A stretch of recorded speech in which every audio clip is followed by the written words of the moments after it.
Praise the lord. అందరికీ వందనాలండి. ఈరోజు మనము మన కుటుంబ ప్రార్థనను ప్రారంభించుకుంటాము. దయచేసి పనులన్నీ ముగించుకొని మరి పరిచర్యలో పాలుపంపులు కలిగి ఉండవలసిందిగా ప్రభు పేరిట మనవి. రండి ప్రార్థన చేసుకొని ఈ పరిచర్యను మనం ప్రారంభించుకుంటాం. ప్రేమ కలిగిన తండ్రి, ఘనమైన ప్రభువా, మీ శ్రేష్టమైన ఉన్నతమైన ఘనమైన నామమునకు వందనములు స్తోత్రం చెల్లించుకుంటున్నాం. ప్రభువా, గడిచిన కాలమంతా మీ కృపలో భద్రపరిచి మీ రెక్కల చాటున ఆశ్రయం కలగజేసి మమ్మల్ని సజీవ లెక్కలో ఉంచి ఇంతవరకు నడిపిస్తూ వచ్చిన మీ కృపను బట్టి మీకు వేలాది వందనములు స్తోత్రములు చెల్లించుకుంటున్నాం. ప్రభువా, ఈ సమయంలో మరి కుటుంబ ప్రార్థన కొరకై కొంత సమయం ప్రార్థించుకోవడానికి మరి మేము సిద్ధపడుతుండగా ప్రభా, ఈ పరిచర్యలో మీరే సహాయపడి ప్రభా ప్రార్థన చేసుకోవడానికై సహాయం చేయండి. ఈ సమయంలో ప్రభా మరి ఈ పరిచర్యను మీ నామం పేరిట ప్రారంభించుకొనిచుండగా ప్రారంభం నుంచి అంతం వరకు మీ నామానికి మహిమకరంగా మీరు జరిగించుకోనండి. పాడబోయే పాటలోను వాక్యంలోను ప్రార్థన చేసుకునే విషయంలోనూ మీరు సహాయపడుతురండి. అలాగే తండ్రి, మరి ఈ పరిచర్య ద్వారా మరి వీక్షిస్తున్నటువంటి మీ బిడ్డలు బట్టి మేము స్తుతిస్తా ఉన్నాం. ప్రతి ఒక్కరు కూడా మరి తండ్రి ఈ పరిచర్యలో మరి పాలు పొంది మరి ప్రార్థన చేసుకోవడానికి సహాయం చేయండి. ముందున్న సమయాన్ని మీ కృపగల చేతులకు అప్పచెప్తూ మీ కృపా సత్యాన్ని కోరుకుంటూ ఏ సత్య పరిశుద్ధ నామను బట్టి అడిగి వేడుకొనిచున్నాము తండ్రి, ఆమేన్. మనం ఒక పాట పాడుకుంటామండి. ఒక పాట పాడుకుంటాము. పాట సంఖ్య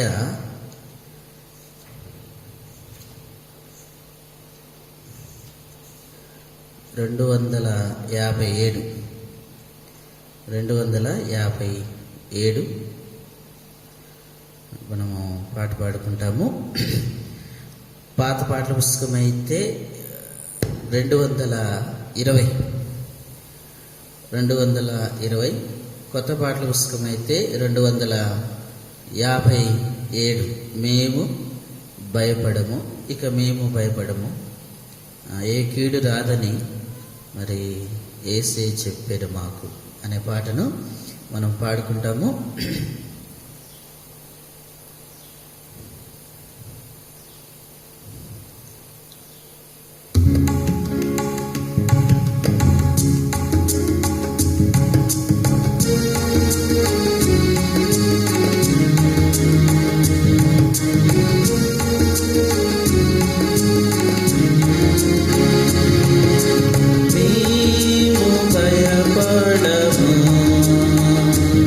ఇక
ఇక మేము భయపడము, ఏ కీడు రాదని చెప్పెను మాకు, ఏ కీడు రాదని యేసే చెప్పెను మాకు. మేము భయపడము, ఇక మేము భయపడము. ఇహమందు మన శ్రమలన్నీ మహిమకు మార్చెడు ప్రభు. ఇహమందు మన శ్రమలన్నీ మహిమకు మార్చెడు ప్రభు. మహిమా పరచి మ్రోక్యేదమిలలో మేము భయపడము, ఇక మేము భయపడము. ఏ కీడు రాదని యేసే చెప్పెను మాకు, ఏ కీడు రాదని యేసే చెప్పెను మాకు. మేము భయపడము, ఇక మేము భయపడము.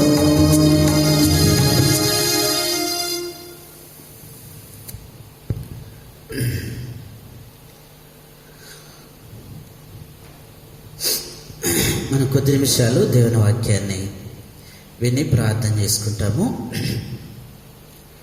పరిశుద్ధ బైబిల్ గ్రంథంలో నుంచి మన కుటుంబ వాక్యం కొరకై మనం చూస్తున్న లేఖన భాగము మత్తయి సువార్త 7వ అధ్యాయము 24వ వచనం నుంచి 27వ వచనం వరకు మనందరం కలిసి చదువుకుంటాం. దయచేసి అందరూ మరి బైబిల్స్ తీసి చూడవలసిందిగా ప్రభు పేరిట మనవి. 24వ వచనం, 7వ అధ్యాయం 24వ వచనం. కాబట్టి ఈ నా మాటలు విని వాటి చొప్పున చేయి ప్రతివాడును బండ మీద తన ఇల్లు కట్టుకొనిన బుద్ధిమంతుని పోలి ఉండెను. వాన కురిసెను, వరదలు వచ్చెను, గాలి విసిరి ఆ ఇంటి మీద కొట్టిన గాని దాని పునాది బండ మీద వేయబడిన గనుక అది పడలేదు. మరియు ఈ నా మాటలు విని వాటి చొప్పున చేయని ప్రతివాడు ఇసుక మీద తన ఇల్లు కట్టుకొనిన బుద్ధిహీనుని పోలి ఉండును. వాన కురిసెను, వరదలు వచ్చెను, గాలి విసిరి ఆ ఇంటి మీద కొట్టెను, అప్పుడు అది కూలబడెను, దాని పాటు గొప్పదని చెప్పాను. ప్రభు సహాయం కొరకై మరి చిన్న ప్రార్థన చేసుకుంటాము. దయచేసి తలలు వంచుదాం.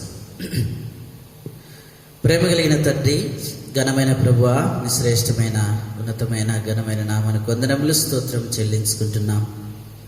ఇంతవరకు పాట ద్వారా మీరు మహిమ పొందుతూ వచ్చినందుకే మీకు వందనాలు. ఈ సమయంలో తండ్రి మరి కొంత సమయం మీ వాక్యం కొరకై ఎదురు చూస్తుండగా మాకు కావలసిన మాటలు మీ పరమ నుంచి మీరు అనుగ్రహిస్తురండి ప్రభా.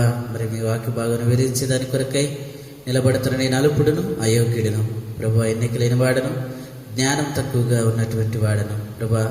మీ సన్నిధికి వస్తున్నాను, మీరు బలపరిచి వాడుకొనండి ప్రభా. ఈ స్థానంలో నన్ను పూర్తిగా మరుగు చేసి మిమ్మల్ని మీరే ప్రత్యక్షపరుచుకొని మీ నోటికి బూరగా మాత్రమే నన్ను వాడుకుంటున్నామని యేసు అతి పరిశుద్ధ నామమును బట్టి అడిగి వేడుకొనుచున్నాము తండ్రి, ఆమేన్.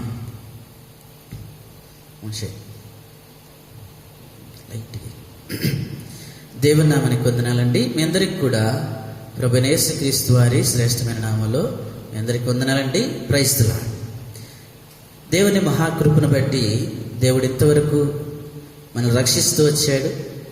ఈ రోజున మనము సజీవులుగా ఉంచబడుతూ వచ్చామంటే అది కేవలం దేవుని యొక్క ఉచితమైన కృపే. ఎందుకంటే బయట పరిస్థితులు ఎంతో ఘోరంగా ఉన్నాయి. అయినప్పటికీ దేవుడు మనకు తోడుగా ఉన్నాడు, మనల్ని రక్షిస్తూ వస్తున్నాడు. అందుని బట్టి ప్రభువును స్తుతిస్తూ మరి కొద్ది నిమిషాలు మనం దేవుని వాక్యాన్ని విని మరి ప్రార్థన చేసుకోవడానికై మనం సిద్ధపడతాం. మనం చదువుకున్నటువంటి మత్తయి సువార్త 7వ అధ్యాయము 24వ వచనం నుంచి కొంచెం తగ్గించు. 24వ వచనం నుంచి 27వ వచనం వరకు మనం చదువుకుంటూ వచ్చాం. ఇక్కడ యేసు ప్రభువారు రెండింట్ల గురించి చెప్తున్నాడు. ఒకటి బండ మీద కట్టబడిన ఇల్లు, రెండవది ఇసుక మీద కట్టబడిన ఇల్లు. అయితే దేవుడు మనల్ని ఏ విధంగా ఉండాలని కోరుకుంటున్నాడంటే బండ మీద కట్టబడిన ఇంటి వలె ఉండాలని దేవుడు ఇష్టపడుతున్నాడు. మరి బండ మీద కట్టబడిన ఇంటి వల్లే మనం ఉండాలి అంటే ఏం చేయాలి అనంటే ఈ నా మాటలు అని అంటాడు. అంటే యేసు ప్రభువారి మాటలు వింటే, ఆ ప్రకారంగా చేస్తే మన ఇల్లు బండ మీద కట్టబడే పరిస్థితి ఉందని యేసు ప్రభువారు తెలియజేస్తున్నారు. మరి ఆయన మాటలు ఏంటి అని చూస్తే 15వ వచనం నుంచి మనం చూస్తూ ఉన్నాం. 15వ వచనంలో ఏం రాయబడుతూ వచ్చిందంటే మరి అబద్ధ ప్రవక్తల గురించి జాగ్రత్త పడుడి అనే విషయాన్ని చెబుతూ మరలా 16వ వచనానికి వచ్చేసరికి ఏమంటాడంటే వారి ఫలము వలన మనము తెలుసుకుంటాము అని చెప్తున్నాడు. అంటే అబద్ధ ప్రవక్తల ఫలాలు మీరు గుర్తెరుగుతారు అని అంటున్నాడు. అబద్ధ ప్రవక్తల ఫలాలు గుర్తెరగాలి అంటే మొట్టమొదటిగా మన ఫలాలు ఏంటో మనం గుర్తెరిగినప్పుడు అబద్ధ ప్రవక్తల ఫలాలు మనం గుర్తెరుగుతాం. కనుక మన ఫలాలు ఏంటి అని చూస్తే గలతీయులకు రాసిన పత్రిక 5వ అధ్యాయం 22వ వచనంలో మన ఫలాలు రాయబడుతూ వచ్చాయి. ఆత్మఫలం ఏమనగా ప్రేమ, సంతోషం, సమాధానము, దీర్ఘశాంతం, దయాళత్వం, మంచితనం, ఆశా నిగ్రహము, ఇవన్నీ కూడా మరి ఆత్మ ఫలాలుగా చెప్పబడుతూ వచ్చాయి. ఈ ఆత్మ ఫలాలు ఒక్కొక్కటి మనం వివరణ చేసుకుంటూ దాదాపు 6వ ఫలం దగ్గరికి వచ్చాం. 6వ ఫలం ఏంటి అనంటే మంచితనము అనేది కనపడుతూ ఉంది. ఈ మంచితనం అనే ఫలము ప్రతి ఒక్కరు కలిగి ఉండాలి. ఎవరైతే ఈ మంచితనం అనే ఫలం కలిగి ఉంటారో వారి ఇల్లు, వారి గృహము, వారి జీవితము బండ మీద కట్టబడుతుంది. కనుక మరి మంచితనం ఎలా వస్తుంది అనంటే అది యేసు ప్రభువారే మనకు తెలియపరుస్తూ వచ్చాడు. మత్తయి సువార్త 19వ అధ్యాయంలో 16వ వచనం నుంచి ఆ మాటలు రాయబడుతూ వచ్చాయి. ఒక వ్యక్తి వచ్చి నేను మంచివాడిగా మార్చబడాలంటే ఏం చేయాలి అని అంటే యేసు ప్రభువారు కొన్ని పరిస్థితులు చెప్తూ వచ్చాడు. 19వ అధ్యాయము 18వ వచనం నుంచి చదువుదాం. యేసు నరహత్య చేయవద్దు, వ్యభిచరింపవద్దు, దొంగిలవద్దు, అబద్ధ సాక్ష్యం పలకవద్దు, తల్లిదండ్రులను సన్మానింపుము, నిన్ను వల్ల నీ పొరుగువాన్ని ప్రేమించాలి, అలాగే కిందికి వస్తే నీ వచ్చి నన్ను వెంబడించాలి అనే 7 విషయాలు యేసు ప్రభువారు చెప్పాడు. ఈ 7 విషయాలు ఏ వ్యక్తి జీవితంలో ఉంటాయో ఆ వ్యక్తి మంచితనం కలిగిన వాడిగా ఉంటాడు. ఇప్పుడు ఆ 7 అంశాలలో మనం 6వ అంశంలో ఉన్నాం. ఏంటి 6వ అంశం అంటే నిన్ను వలె నీ పొరుగువాన్ని ప్రేమించాలి, అంటే నీ సహోదరుని ప్రేమించాలి అని చెప్తా ఉన్నాడు. ఈ సహోదర ప్రేమ గురించి మనం తెలుసుకుంటున్నాం. దేవుని దృష్టిలో ఈ సహోదరుల యొక్క ప్రేమ, ఈ సహోదరుల యొక్క ఐక్యత ఎలా ఉంది అని చూస్తే కీర్తనల గ్రంథము 133వ అధ్యాయం ద్వారా మనం తెలుసుకుంటున్నాం. కీర్తనల గ్రంథము 133వ అధ్యాయం. కీర్తన గ్రంథము 133వ అధ్యాయము 1వ వచనం నుంచి నేను చదువుతున్నాను, జాగ్రత్తగా గమనించండి. సహోదరులు ఐక్యత కలిగి నివసించుట ఎంత మేలు, ఎంత మనోహరం. అది తల మీద పోయబడి అహరోను గడ్డం మీదుగా కారి అతని అంగీల అంచు వరకు దిగజారిన పరిమళ తైలము వలె ఉండును. సియోను కొండల మీదకి దిగువచ్చు హెర్మోను మంచు వలె ఉండును. ఆశీర్వాదమును శాశ్వత జీవమును అచ్చట ఉండవలనని యెహోవా సెలవిస్తున్నాడు. అంటే ఈ సహోదరులు మరి నిన్ను వల్ల నీ పొరుగువాన్ని ప్రేమించాలి అని చెప్పాడు. నిన్ను వల్ల నిన్ను పొరుగువాన్ని అంటే సహోదరుల ప్రేమ, సహోదరుల ఐక్యత దేవుని దృష్టిలో ఎలాగుందంటే మనం కొన్ని సంగతులు చూసాం. ఎలా ఉందంటే అది తల మీద పోయబడి అహరోను గడ్డం మీదుగా కారి అంచుల వరకు, అంగీల అంచు వరకు దిగజారిన పరిమళ తైలము వలె ఉందంట దేవుని దృష్టిలో. ఏది? సహోదరుల ఐక్యత, సహోదరుల ప్రేమ ఎలా ఉందంటే మరి తైలము వలె, పరిమళ తైలం వలె ఉందని ఆ విషయాలను కూడా మనం చూసుకున్నాం. తర్వాత మూడో వచనంలో అంటాడు, ఇంకా ఎలా ఉందంటే రెండో స్టెప్ కూడా చెప్తా ఉన్నాడు. సియోను కొండల మీదకి దిగువచ్చు, హెర్మోను మనసు వలె ఉండును. సహోదరుల ఐక్యత దేవుడి దృష్టిలో ఎలా ఉంది రెండవదిగా అంటే మరి మనసు వలె ఉంది అనే సంగతిని చూసాం. ఈ మనసులో దాదాపుగా మనం 5 అంశాలు చూసాం, 5 లక్షణాలు. ఎందుకు దేవుడు సహోదరుల ప్రేమను, సహోదరుల ఐక్యతను మనసుతో పోలుస్తూ వచ్చాడో 5 విషయాలు మనం తెలుసుకున్నాం. ఆ మనసులో ఉన్న లక్షణాలు: 1 మనసు కరిగేది, 2 మనసు కప్పేది, 3 మనసు చల్లనిది, 4 మనసు తెల్లనిది, 5వది మనసు దాచేది. గత సోమవారం రోజున మనం చూసుకుంటూ వచ్చాం. కనుక దేవుని దృష్టిలో సహోదరుల యొక్క ఐక్యత, సహోదరుల ప్రేమ తైలముతోనూ మనసుతోనూ పోలుస్తూ వచ్చాడు. ఇంతటితో ఈ మనసుకు సంబంధించినటువంటి పరిస్థితిని మనం చూసాము. ఇప్పుడు మళ్ళీ కింద మాటలోనికి వస్తాము. ఏమంటాడు? 3వ వచనం సగభాగం, కింద భాగం. ఆశీర్వాదమును శాశ్వత జీవమును అచ్చట ఉండవలనని యెహోవా సెలవిచ్చి ఉన్నాడు. ఏముంటుంది అంట? జాగ్రత్తగా గమనించండి. సహోదరుల ఐక్యత పరిమళ తైలముగా ఎక్కడుంటుందో, ఏ సంఘములో ఆ సహోదరుల ఐక్యత పరిమళ తైలం వలె ఉంటుందో, అలాగే సహోదరుల ఐక్యత మరి మనసు వలె ఏ సంఘములో ఉంటుందో అక్కడ ఏముండాలని దేవుడు ఆశపడుతున్నాడంటే, అక్కడ ఏముంటాయి అని చెప్తున్నాడంటే ఆశీర్వాదమును ఇంకా శాశ్వత జీవమును ఉంటాయంట. ఏ సంఘములో అయితే సహోదరుల ఐక్యత పరిమళ తైలం వలె ఉంటుందో, ఆ తైలానికి ఉన్నటువంటి లక్షణాలు ఉంటాయో, అలాగనే ఏ సంఘములో అయితే మనసుకున్నటువంటి లక్షణాలు మరి సహోదరుల ఐక్యతలో కనబడతాయో, ఆ సహోదరుల మధ్య ఆ సంఘములో ఏముంటుందంటే ఆశీర్వాదము ఇంకా శాశ్వత జీవము ఉంటుందని దేవుడు తెలియపరుస్తున్నాడు.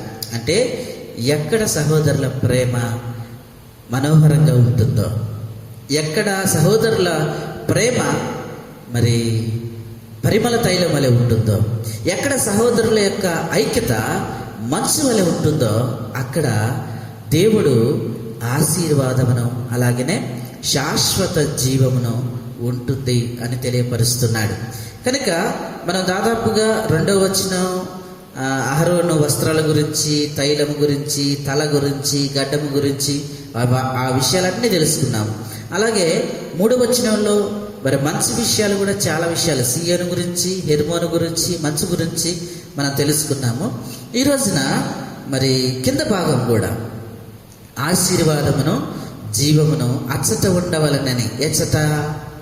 ఎక్కడైతే పరిమళ తైలం వలె సహోదరుల ఐక్యత ఉంటుందో, ఎక్కడైతే మరి మనసు వలె సహోదరుల ఐక్యత ఉంటుందో అక్కడ ఏముంటాయంటే మరి అచ్చట ఉండవలనని యెహోవా సెలవిస్తున్నాడు. ఏముంటాయంట?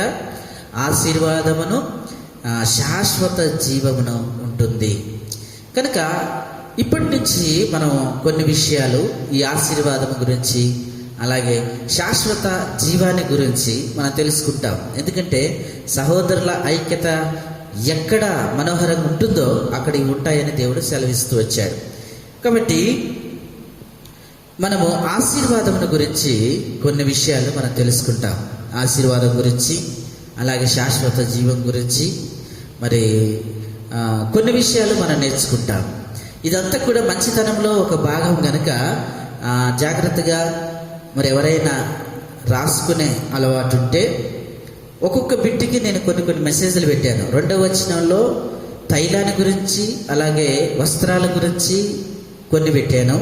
అలాగే సియోను గురించి, హెర్మోను గురించి 1-2 మెసేజ్లు పెట్టాను. తర్వాత మనసు గురించి 5 మెసేజ్లు పెట్టాను. ఈరోజు ఆశీర్వాదము శాశ్వత జీవం గురించి కూడా మనం కొన్ని విషయాలు నేర్చుకుంటాం. మీరు రాసుకునే అలవాటు అంటే ఏ బిట్టుకి ఆ బిట్టు క్లియర్గా రాసుకోండి. ఈరోజు నుంచి మన ఆశీర్వాదమును శాశ్వత జీవమును అచ్చట ఉండవలనని యెహోవా సెలవిచ్చి ఉన్నాడు. ఈరోజు నుంచి మన కుటుంబ ప్రార్థనలో ఆశీర్వాదమును అలాగే శాశ్వత జీవనం, ఈ రెండింటిని మనం చూస్తాము.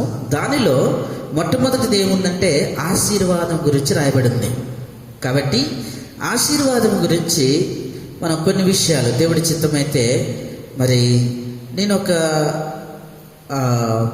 20 మెసేజ్లు దీని కొరకు సిద్ధపడుతూ వచ్చాను. ఆశీర్వాదం గురించి ఒక 20 మెసేజ్లు, అలాగే శాశ్వత జీవితం గురించి ఒక 5 మెసేజ్లు ప్రిపేర్ అవుతూ వచ్చాను. అయితే ఈ ఆశీర్వాదం గురించి క్లియర్గా అన్ని విషయాలు మరి తెలుసుకోవాలి అనే ఉద్దేశంతోనే మరి సిద్ధపడుతూ వచ్చాను. కాబట్టి రాసుకునే వాళ్ళు ఎవరైనా ఉంటే దయచేసి రాసుకోండి. ఈ 2 భాగాల్లో ఆశీర్వాదాన్ని గురించి మొట్టమొదటిగా మనం కొన్ని రోజులు వర్తమానాలు వింటాం. అలాగనే శాశ్వత జీవం గురించి కూడా కొన్ని వర్తమానాలు మనం వింటాం. కాబట్టి ఈ రోజు నుంచి ఆశీర్వాదము అంటే ఏమిటి, ఆశీర్వాదములోని విశేషాలు ఏంటి, ఆశీర్వాదం ఎలా వస్తుంది, ఆశీర్వాదం పొందుకోవడానికి ఏం చేయాలి, ఆశీర్వాదింపబడిన వారు ఎలా ఉంటారు, ఆశీర్వాదం లేని వారు ఎలా ఉంటారు, ఆశీర్వాదం అంటే ఎన్ని రకాల ఆశీర్వాదాలు ఉన్నాయి, వీటన్నిటి గురించి మనము రానున్న రోజుల్లో కుటుంబ ప్రార్థనలో మనం తెలుసుకుంటాం. కాబట్టి మీరు ఈ సబ్జెక్ట్ని ఫాలో అవుతేనే అర్థమవుతుంది. ఎందుకంటే మొట్టమొదటి నుంచి వినే వాళ్ళకైతే ఇప్పుడు నేను చెప్పేదంతా కూడా చాలా పర్ఫెక్ట్గా అర్థమవుతుంది. ఏ రోజున మన ఇల్లు ఎక్కడ అనేటువంటి పరిచర్యను స్టార్ట్ చేశామో మత్తయి సువార్త 7వ అధ్యాయం కాడ నుంచి ఆ మొదటి భాగం నుంచి విన్నటువంటి వారందరికీ ఈ సబ్జెక్ట్ చాలా క్లియర్గా అర్థమవుతుంది. ఎందుకు చెప్తున్నానంటే ఈ మాట, ఏ రోజుకి ఆ రోజు ఒక మెసేజ్ చెప్పి క్లోజ్ చేయట్లేదు నేను. ఎందుకంటే ఆ సీరియల్లో ఉండాలి, ఆ వాక్య ధ్యానంలో ఉండాలన్నట్టుగానే ఒక అంశాన్ని పట్టుకొని దాన్ని మరి తీసుకురావటం జరుగుతూ ఉంది. ఎందుకంటే ఇది రెగ్యులర్గా ఫాలో అవుతేనే ఈ విషయాలన్నీ కూడా నేర్చుకోవటానికి, అర్థం చేసుకోవటానికి అవకాశం ఉంటుంది. ఎందుకంటే మనకు బయట సంగతులు తెలుసు. సీరియల్ చూడటం స్టార్ట్ చేశారనుకోండి, ఆ సీరియల్ విడిచిపెట్టరు. అసలు ఎందుకు విడిచిపెట్టరంటే రోజు వచ్చేది కొద్ది భాగమైనా రేపేం జరుగుతుంది అని ఈ సీరియల్కి అలవాటు పడి తిండి లేకపోయినా తిప్పలు లేకపోయినా కుటుంబం ఎటుపోయినా పర్వాలేదు, కానీ ఆ సీరియల్ మాత్రం ఏం చేయాలా చూస్తూ ఉంటారు. ఎందుకంటే వాళ్ళు ఆ లైన్కి అలవాటు పడ్డారు. అంటే ఫస్ట్ నుంచి దాన్ని ఫాలో అవుతున్నారు కాబట్టి దాన్ని విడిచిపెట్టుకోలేరు. ఏం జరుగుతుంది, కొంతమంది ఆ సీరియల్ టైం కోసం కూడా, సీరియల్ టైం ఎప్పుడే ఉందో ఏంటోనే సంగతుల కోసం కూడా వెయిటింగ్ చేసే వాళ్ళు ఉన్నారు. బయట పరిస్థితులు కదా. ఈ మధ్యలో ఏదో సీరియల్ గురించి బాగా టాప్ అయిపోయింది. ఏంటంటే వంటలక్క సీరియల్. దానికోసం దేశం అంతా కూడా చాలా పాపులర్ అయిపోయింది. మరి ఎలా ఉందో తెలియదు కానీ మనకి ఆ సీరియల్ గురించి చాలా పరిస్థితులు వస్తున్నాయి. వాట్సాప్లలో కొన్ని కామెడీస్ ఇస్తూ ఉన్నారు. అంటే అంతగా అలవాటు పడ్డారు. ఎందుకు అలవాటు పడ్డారు, ఎలా అలవాటు అయిందంటే అది వాళ్ళు మొదటి నుంచి ఫాలో అవుతున్నారు కాబట్టి రేపేం జరుగుతుంది అనే విషయంలోనే ఉండిపోయి దానికోసము మరి ఎదురు చూసేవాళ్ళుగా, ఇక అది లేకపోతే భూ కూడా తిననటువంటి పరిస్థితులుగా ఉంటున్నాయి. అలాగనే దేవుని వాక్యం కూడా ఇప్పుడు ఈ సబ్జెక్ట్లోనికి మీరు ప్రవేశించినప్పుడు మనకు కూడా అదే ఆరాటం ఉంటుంది. ఎందుకంటే ఇంకేం జరుగుతుంది అని మనం దానికోసం ఎదురు చూడగలుగుతాం.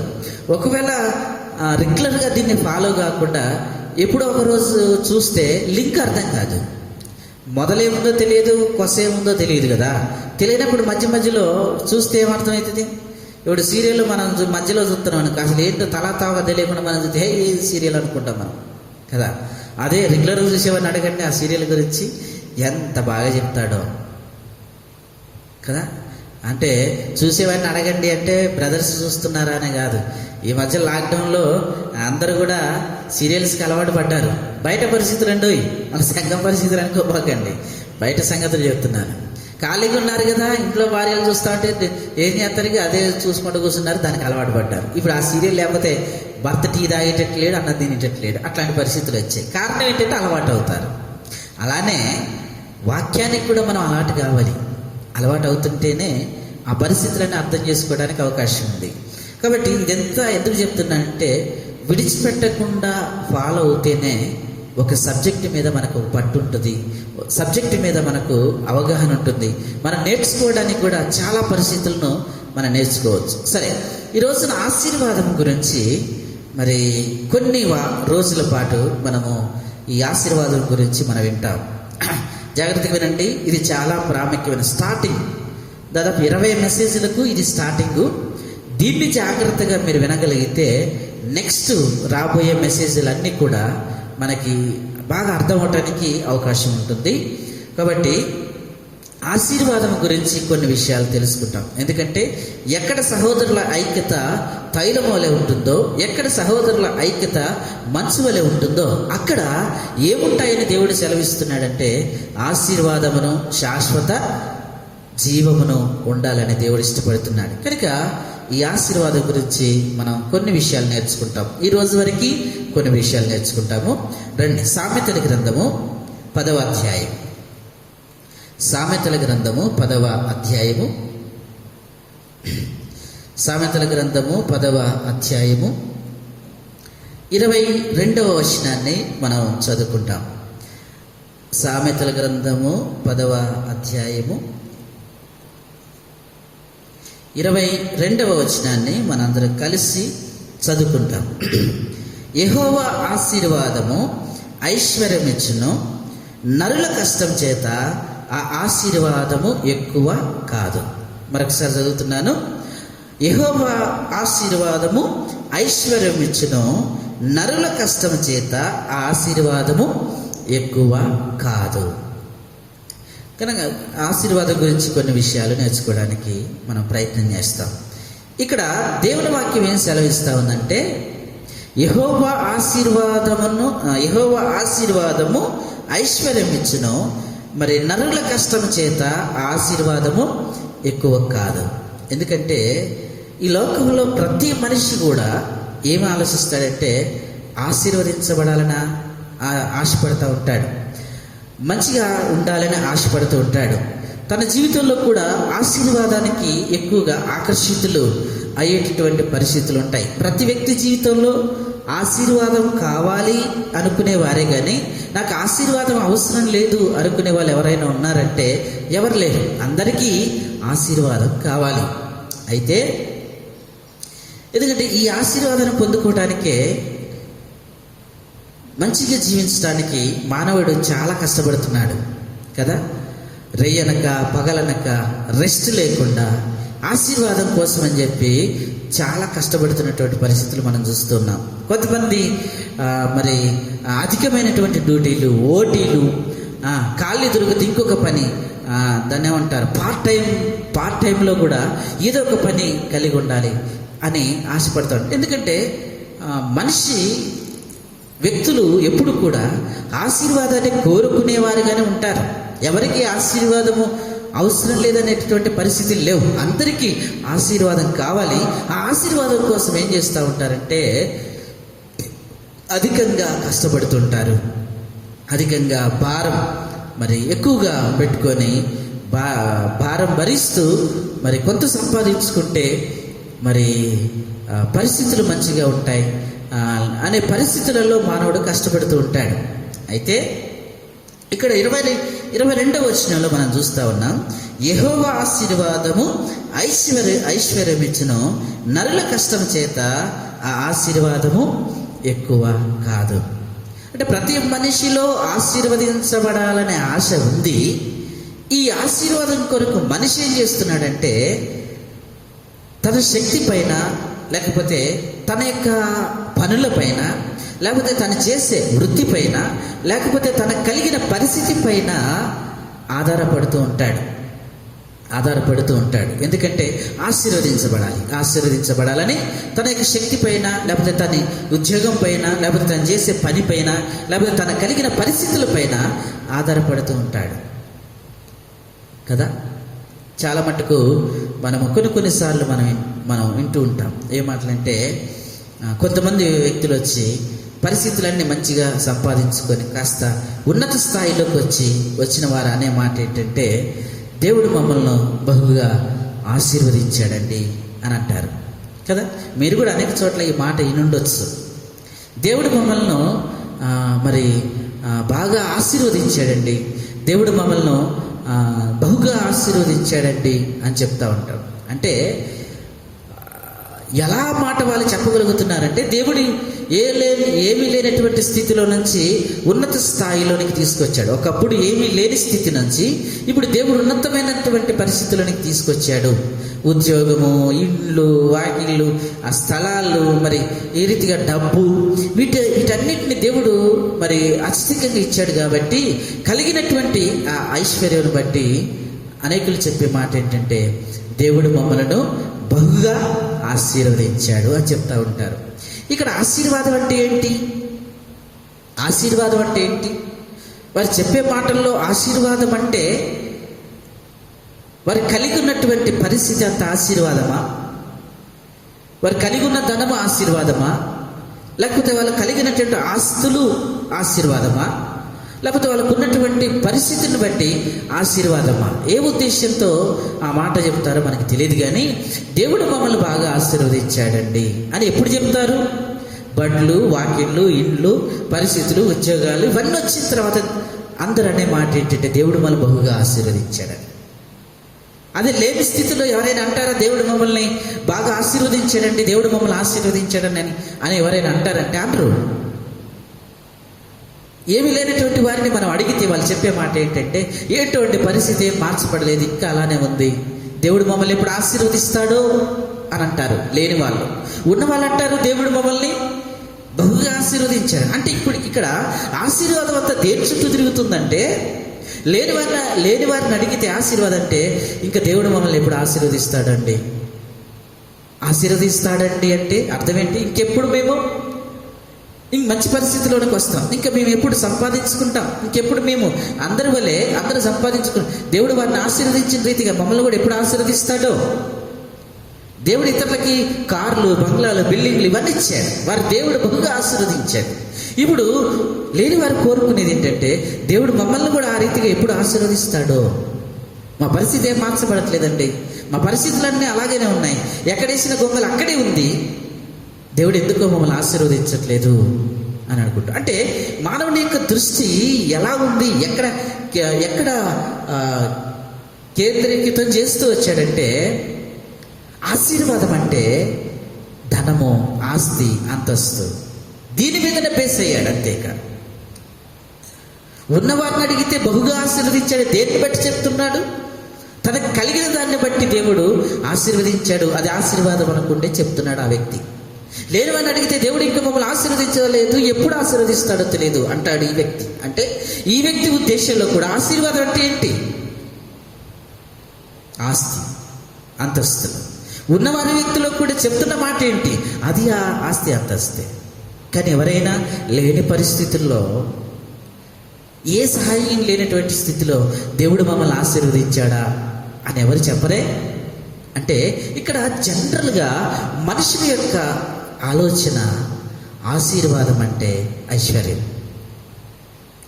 ఆశీర్వాదం అంటే ఐశ్వర్యం అనే ఆలోచనలో ఉన్నాం. ఇక్కడ మనం 22వ వచనాన్ని, సామెతల గ్రంథం 10వ అధ్యాయం 22వ వచనాన్ని మనం క్లియర్గా చదవగలిగితే ఒక మాట అర్థమవుతుంది. యెహోవా ఆశీర్వాదము ఏమిస్తుందంట? ఐశ్వర్యం ఇస్తుంది. ఆశీర్వాదము ఏమిస్తుంది? ఐశ్వర్యం ఇస్తుంది. బాగా గమనించాలి. యెహోవా ఆశీర్వాదము ఐశ్వర్యం ఇస్తుంది. కానీ ఐశ్వర్యమే ఆశీర్వాదమా? ఐశ్వర్యమే ఆశీర్వాదమా? కాదు. ఐశ్వర్యానికి ఆశీర్వాదానికి చాలా వ్యత్యాసం ఉంది. యెహోవా ఆశీర్వాదము ఐశ్వర్యమునిస్తుంది, అంతేగాని ఐశ్వర్యమే ఆశీర్వాదం కాదు. ఈనాడు మనం అనుకునే పరిస్థితి ఏంటి? మన యొక్క మైండ్ సెట్ ఎక్కడికి ప్రిపరేషన్ చేసుకున్నాం, సిద్ధపాటు చేసుకున్నామంటే, ఐశ్వర్యవంతులుగా అవుతే దేవుడు ఆశీర్వదించినట్లుగా భావిస్తున్నాం. కానీ ఆశీర్వాదానికి ఐశ్వర్యానికి సంబంధం లేదు. ఆశీర్వాదం అనేది ఒక డిఫరెంట్, ఒక విధానం. అందులో ఒకటి ఐశ్వర్యం తప్ప ఐశ్వర్యమే ఆశీర్వాదం కాదు. ఎందుకంటే జనరల్గా క్రిస్మస్ సందర్భాల్లో, నా చిన్నతనంలో క్రిస్మస్ సందర్భాల్లో ఆర్సీఎం చర్చి వాళ్ళు ఏం చేసేవాళ్ళంటే ఒక గిఫ్ట్ బాక్స్ ఇచ్చేవాళ్ళు. గిఫ్ట్ బాక్స్ ఒకటి ఇచ్చేవాళ్ళు.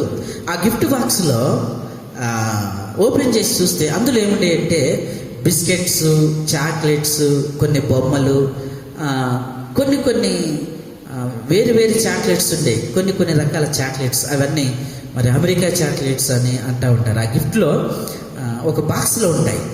ఆ బాక్స్లో బిస్కెట్స్ అని, చాక్లెట్స్ అని ఇవన్నీ ఉంటాయి. దాంట్లో ఉంటాయి. అంటే ఆ గిఫ్ట్ బాక్స్లో బిస్కెట్స్, చాక్లెట్స్లు, అలాగనే ఇంకా ఏదో బబులిగం లాగా ఉండేటటువంటి అన్ని దాంట్లో ఉంటాయి. బొమ్మలు ఉంటాయి దాంట్లో ఆడుకోవడానికి. కొన్ని పుస్తకాలు, బొమ్మలు, డ్రాయింగ్ చేసేటటువంటి బుక్స్ ఉంటాయి దాంట్లో. అంటే ఈ విషయం నేను ఎందుకు చెప్తున్నానంటే, యెహోవా ఆశీర్వాదము ఐశ్వర్యం ఇచ్చును అనంటే ఐశ్వర్యమే ఆశీర్వాదము కాదు అనేది నేను చెప్పదలుచుకున్న ఉద్దేశం. ఐశ్వర్యమే ఆశీర్వాదం కాదు, కానీ ఆశీర్వాదములో ఐశ్వర్యం అనేది ఒక భాగం మాత్రమే, ఒక పార్ట్ మాత్రమే. అంతేగాని ఐశ్వర్యమే ఆశీర్వాదం కాదు. గిఫ్ట్ బాక్స్, గిఫ్ట్ అనేది ఉంటుంది. ఆ గిఫ్ట్లో బిస్కెట్ ఒక భాగం, చాక్లెట్ ఒక భాగం, బొమ్మ ఒక భాగం, అలాగే బబులిక ఒక భాగం లాగానే ఆశీర్వాదం అనేది ఒక గిఫ్ట్. ఈ ఆశీర్వాదంలో ఐశ్వర్యం అనేది ఒక భాగం మాత్రమే, ఒక పార్ట్ మాత్రమే. అంతేగాని ఆ పార్టే, ఆ బిస్కెటే గిఫ్ట్ కాదు, లేకపోతే ఆ ఐశ్వర్యమే ఆశీర్వాదం కాదు. ఇది మనము అర్థం చేసుకోవాలి. ఎందుకంటే ప్రతి ఒక్కరి ఆలోచన ఎలా ఉందంటే, యెహోవా ఆశీర్వాదం ఐశ్వర్యం ఇచ్చినంటే ఐశ్వర్యం ఇస్తే ఆశీర్వాదం వచ్చినట్టుగా భావిస్తున్నాం. అయితే ఐశ్వర్యానికి ఆశీర్వాదానికి ఎటువంటి సంబంధం లేదు. ఎందుకంటే మొట్టమొదటిగా ఆశీర్వాదం అనేది సపరేట్, అది సపరేట్. ఐశ్వర్యం అనేది అందులో ఒక భాగం. ఈ ఆశీర్వాదం ఐశ్వర్యమే కాదు, ఇంకా చాలా ఇస్తుంది. ఈ ఆశీర్వాదం అనేటువంటి గిఫ్ట్లో ఒక ఐశ్వర్యం లేదండి, ఇంకా చాలా ఉన్నాయి. ఈ ఆశీర్వాదం అనే దాంట్లో చాలా పరిస్థితులు ఉన్నాయి. ఈ ఆశీర్వాదం ఐశ్వర్యం మాత్రమే ఇస్తుందంటే కాదు, ఇంకా చాలా పరిస్థితులను ఇస్తుంది అనేది మనకు అర్థం కావాలి. అంటే దీన్ని బట్టి మనకు అర్థం కావాల్సింది ఏంటంటే, ఆశీర్వాదం అనేది ఒక సపరేట్. ఆ ఆశీర్వాదాల నుంచి వచ్చినవే ఐశ్వర్యం కానీ ఇంకొన్ని ఇంకా చాలా పరిస్థితులు మనం చూస్తాము. అవన్నీ కూడా అంటే నా ఆలోచన, నేను చెప్పదలుచుకుంది ఏంటంటే, ఆశీర్వాదం అనేది ఒక సపరేటు. ఈరోజు మానవుడు ఏదైనా సంపాదించుకుంటే నేను ఆశీర్వదించబడిన వాడిగా అనుకుంటున్నాను. చాలామంది కూడా అన్నగారు ఆ వ్యక్తిని దేవుడు బహుగా ఆశీర్వదించాడన్న అంటే దేన్ని బట్టి ఎలా చెప్తున్నాం బహుగా ఆశీర్వదించాడని? ఆస్తులు పెట్టా, లేకపోతే బిల్డింగ్లు పెట్టా, లేకపోతే కార్లు పెట్టా, లేకపోతే వాళ్ళు స్థిరపడిన దాన్ని బట్టా? ఒకవేళ దాన్ని బట్టి అయితే అది ఆశీర్వాదం ఒక పార్ట్ మాత్రమే, కానీ ఆశీర్వాదం కాదు. ఆశీర్వాదంలో చాలా ఉన్నాయి. అందులో ఒక పార్ట్ ఏంటంటే ఆశీర్వాదం. కనుక యెహోవా ఆశీర్వాదము ఐశ్వర్యం ఇస్తుంది. ఆశీర్వాదం ఉంటేనే ఐశ్వర్యం, కానీ ఐశ్వర్యము ఆశీర్వాదము ఎప్పటికీ కాదు. ఆశీర్వాదము కావాలి. ఇక్కడ గమనించండి, ఇప్పుడు ఇదే వచనాన్ని మనం ఏం చేస్తామంటే, ఈ 10వ అధ్యాయం 22వ వచనాన్ని మొదటి లైను ఇటు నుంచి అటువైపు చదువుదాం. చివరి నుంచి అటు చదువుదాం. మొదటి లైన్ మాత్రమే, 22వ అధ్యాయం మొదటి లైన్ మాత్రమే మనము ఇటు నుంచి అటు చదువుదాము. గమనించండి. ఐశ్వర్యమిచ్చును. ఓకే, ఇటు నుంచి అటు చదువుతున్నాం, జాగ్రత్త. ఐశ్వర్యమిచ్చును ఏది ఇస్తుంది? ఇప్పుడు పక్కది ఆశీర్వాదము. ఐశ్వర్యం ఇస్తుంది. ఏమిస్తుందంటే ఆశీర్వాదం ఇస్తుంది. ఈ ఆశీర్వాదం ఎవరిస్తున్నారు అంటే పక్కన మాట యెహోవా. అంటే ఆశీర్వాదానికి స్టార్టింగ్ ఏముంది? ఆశీర్వాదానికి స్టార్టింగ్ ఎవరు కనపడుతున్నారు అంటే దేవుడు. ఐశ్వర్యం కావాలంటే ఆశీర్వాదం కావాలి, ఆశీర్వాదం కావాలంటే స్టార్టింగ్ పాయింట్ ఏంటంటే దేవుడు. అంటే దేవుడి నుంచి ఆశీర్వాదం వస్తుంది. ఆశీర్వాదం వచ్చినప్పుడే మనకి ఇంకా ఆశీర్వాదం నుంచి అనేక మేళ్ళు, ఆ ఐశ్వర్యం అని కాదు ఇంకా ఎక్కువగా ఉన్నాయి. అంటే బేసిక్గా ఆశీర్వాదం కావాలన్నా, ఐశ్వర్యం కావాలన్నా, ఇంకా ఆశీర్వాదం నుంచి వచ్చే ఏ మేలు కావాలన్నా దాని స్టార్టింగ్ పాయింట్ ఏంటంటే దేవుడు. దేవుడు లేకపోతే ఆశీర్వాదం లేదు, ఆశీర్వాదం లేకపోతే ఐశ్వర్యం ఉండదు, ఆరోగ్యం ఉండదు, కృప ఉండదు కదా. కనుక స్టార్టింగ్ పాయింట్ ఆశీర్వాదం కావాలన్నా, ఐశ్వర్యం కావాలన్నా ఆధారపడాల్సింది ఎక్కడంటే మొదటి స్టార్టింగ్లో ఆధారపడాలి. మరి స్టార్టింగ్లో మనకేం కనపడుతుందంటే దేవుడు కనపడుతున్నాడు. ఈ రోజున ఎందుకు ఈ విషయం చదివిస్తున్నానంటే, మనము ఆశీర్వదించబడాలని, ఐశ్వర్యం పొందుకోవాలని, ఐశ్వర్యమే ఆశీర్వాదం అనుకొని ఆ ఆశీర్వాదాన్ని పొందటానికి మనిషి రెయ్యింబగలు కష్టపడుతున్నాడు. కారణం ఏంటంటే, ఆశీర్వాదం ఎలా వస్తుందంటే నేను పని చేస్తే వస్తుంది, నేను కష్టపడితే వస్తుంది, నేను ఈ ఓటీలు చేస్తే వస్తుంది, లేకపోతే నా పనిని నేను చేసుకుంటే వస్తుంది అని అనుకొని స్టార్టింగ్ పాయింట్ని మర్చిపోయాడు. ఈ ఐశ్వర్యం కావాలి, ఓకే, దానికి ఆశీర్వాదం కావాలి, ఓకే, ఈ ఆశీర్వాదం కావాలంటే నేను ఇలా చేస్తేనే నాకు ఆశీర్వాదం వస్తుంది అనే దానికి వెళ్ళిపోయాడు. కానీ స్టార్టింగ్ పాయింట్ ఒకటి ఉంది, దాన్ని మర్చిపోయాడు. అది దేవుడు. ఆశీర్వాదం కావాలంటే దేవుడి మీద ఆధారపడాలి అనే విషయాన్ని మర్చిపోయి ఇప్పుడు మానవుడు ఆశీర్వాదం కోసం ఏం చేస్తున్నాడంటే తన మీద తను ఆధారపడుతూ, శక్తి మీద ఆధారపడుతూ, ఉద్యోగం మీద ఆధారపడుతూ, పరిస్థితుల మీద ఆధారపడుతూ, తద్వారా కష్టపడి అదే ఆశీర్వాదం అనుకుంటున్నాడు. అందుకని కింద మాట క్లియర్గా రాశాడు దేవుడు. ఏమని రాశాడు చూడండి, నరుల కష్టము చేత ఆశీర్వాదము ఎక్కువ కాదు. అంటే ఆ ఆశీర్వాదమే, దేవుడిచ్చే ఆశీర్వాదమే నేను చేసుకుంటే నేను ఐశ్వర్యవంతునవుతాను, అదే ఐశ్వర్యము ఆశీర్వాదం అనుకుంటున్నాడు. అయితే దేవుడు అలా అనుకుంటాడు, దేవుడు మానవుడు ఇలానే అనుకుంటాడేమో అనుకొని కింద ఆ మాట రాయిస్తూ వచ్చాడు. నరుల కష్టం చేత ఆ ఆశీర్వాదం ఎక్కువ కాదు, ఆశీర్వాదం ఎక్కువ, ఆ ఆశీర్వాదం ఎక్కువ కాదు. అంటే నరుల కష్టం చేత సంపాదించుకొని తద్వారా వచ్చినటువంటి ఐశ్వర్యాన్ని బట్టి నేను ఆశీర్వదించబడ్డాను అని అనుకుంటాడు మానవుడు. అయితే అది దేవుడిచ్చే, దేవుని మీద ఆధారపడకుండా, దేవుని మీద స్టార్టింగ్ ఆశీర్వాదానికంటే ముందున్నది స్టార్టింగ్ దేవుడు. దేవుని మీద ఆధారపడకుండా మనం సంపాదించుకున్నదే ఆశీర్వాదం అనుకుంటున్నామే, మన కష్టం మీద మనం ఆధారపడ్డామే, అది ఆశీర్వాదం అనుకుంటున్నాం. కానీ ఆశీర్వాదం కాదు, అది ఆశీర్వాదం కాదు. దేవుని మీద ఆధారపడినప్పుడు ఆయన ఇచ్చేది ఆశీర్వాదం. ఎందుకంటే ఒక మాట కీర్తనల గ్రంథము 127వ అధ్యాయం, కీర్తనల గ్రంథము 127వ అధ్యాయము 2వ వచనము, మీరు వేకువనే లేచి చాలా రాత్రి అయిన తర్వాత పండుకొనుచు కష్టార్జితమైన ఆహారమును తినిచుండుట వ్యర్థమే. ఇక్కడ ఏమంటాడు, వేకువనే లేచి చాలా రాత్రి అయిన తర్వాత పండుకొనుచు కష్టార్జితమైన ఆహారం తినిచుండుట వ్యర్థమే అని అంటున్నాడు. అంటే మానవుడు ఐశ్వర్యవంతుడిగా చేయబడాలని, ఆశీర్వదించబడిన వాడిగా చేయబడాలని వేకువజామున లేచి నిద్ర లేకుండా, సరైనటువంటి నిద్ర లేకుండా, ఆహారం లేకుండా ఆశీర్వాదం కోసం సంపాదించుకొని సంపాదనే ఆశీర్వాదం అనుకుంటున్నా. ఇలా అనుకునే వాళ్ళు 90% ఉన్నారు. 90% పరిస్థితులు మంచిగుంటే అదే ఆశీర్వాదం అనుకునే పరిస్థితుల కోసం ప్రాకులాడుతున్న వారు ఉన్నారు. అందుకనే ఇక్కడ ఏమంటాడంటే, వేకువజామున లేచి అర్ధరాత్రి అయిన తర్వాత పడుకొని మీ కష్టార్జితం చేత సంపాదించుకొని తినుచుండుట ఏమన్నాడు, వ్యర్థమే. వ్యర్థమే అంటే అర్థం ఏంటి? ఇంగ్లీష్లో ఏమంటారు దీన్ని? వేస్ట్. అది ఆశీర్వాదం అనుకుంటున్నామే, అది వేస్ట్. మనం కష్టపడుతూ దాన్ని సంపాదించుకున్న దాన్ని బట్టి దేవుడు మనం బహుగా ఆశీర్వదించాడు అనుకుంటున్నామే, అది వేస్ట్. వ్యర్థం అంటే ఏంటి? వేస్ట్. కింద మాట్లాడతాడు, తన ప్రియులు నిద్రించుచుండగా ఆయన వారికి ఇచ్చుచున్నాడు. తన ప్రియులు నిద్రించుచుండగా ఎవరైతే దేవుని మీద ఆధారపడతారో అప్పుడు దేవుడు నిజమైన ఆశీర్వాదాన్ని ఇస్తున్నాడు. తన ప్రియులు నిద్రిస్తూ ఉంటే దేవుడు ఇస్తూ ఉన్నాడు.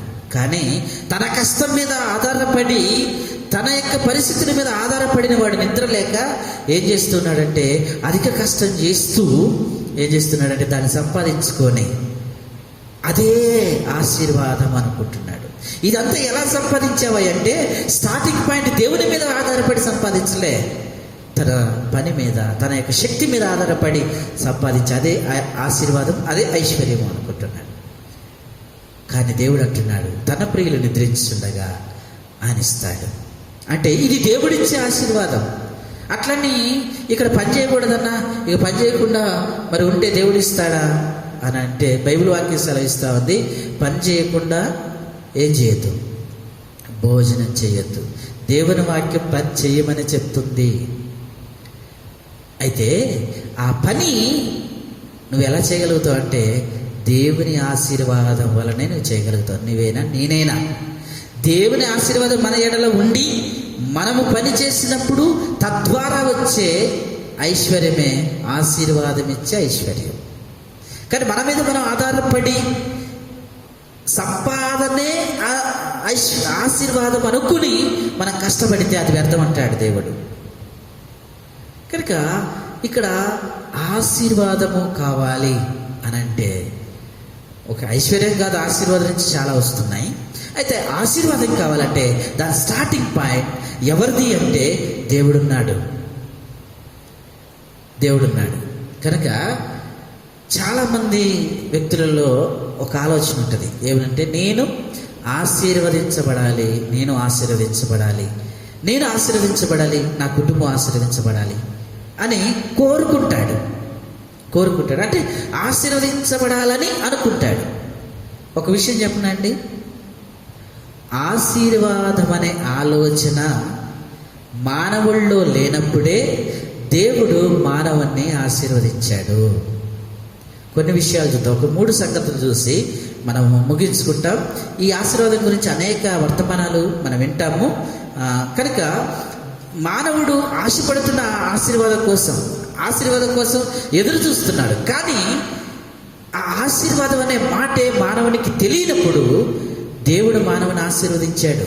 ఆదికాండము 1వ అధ్యాయం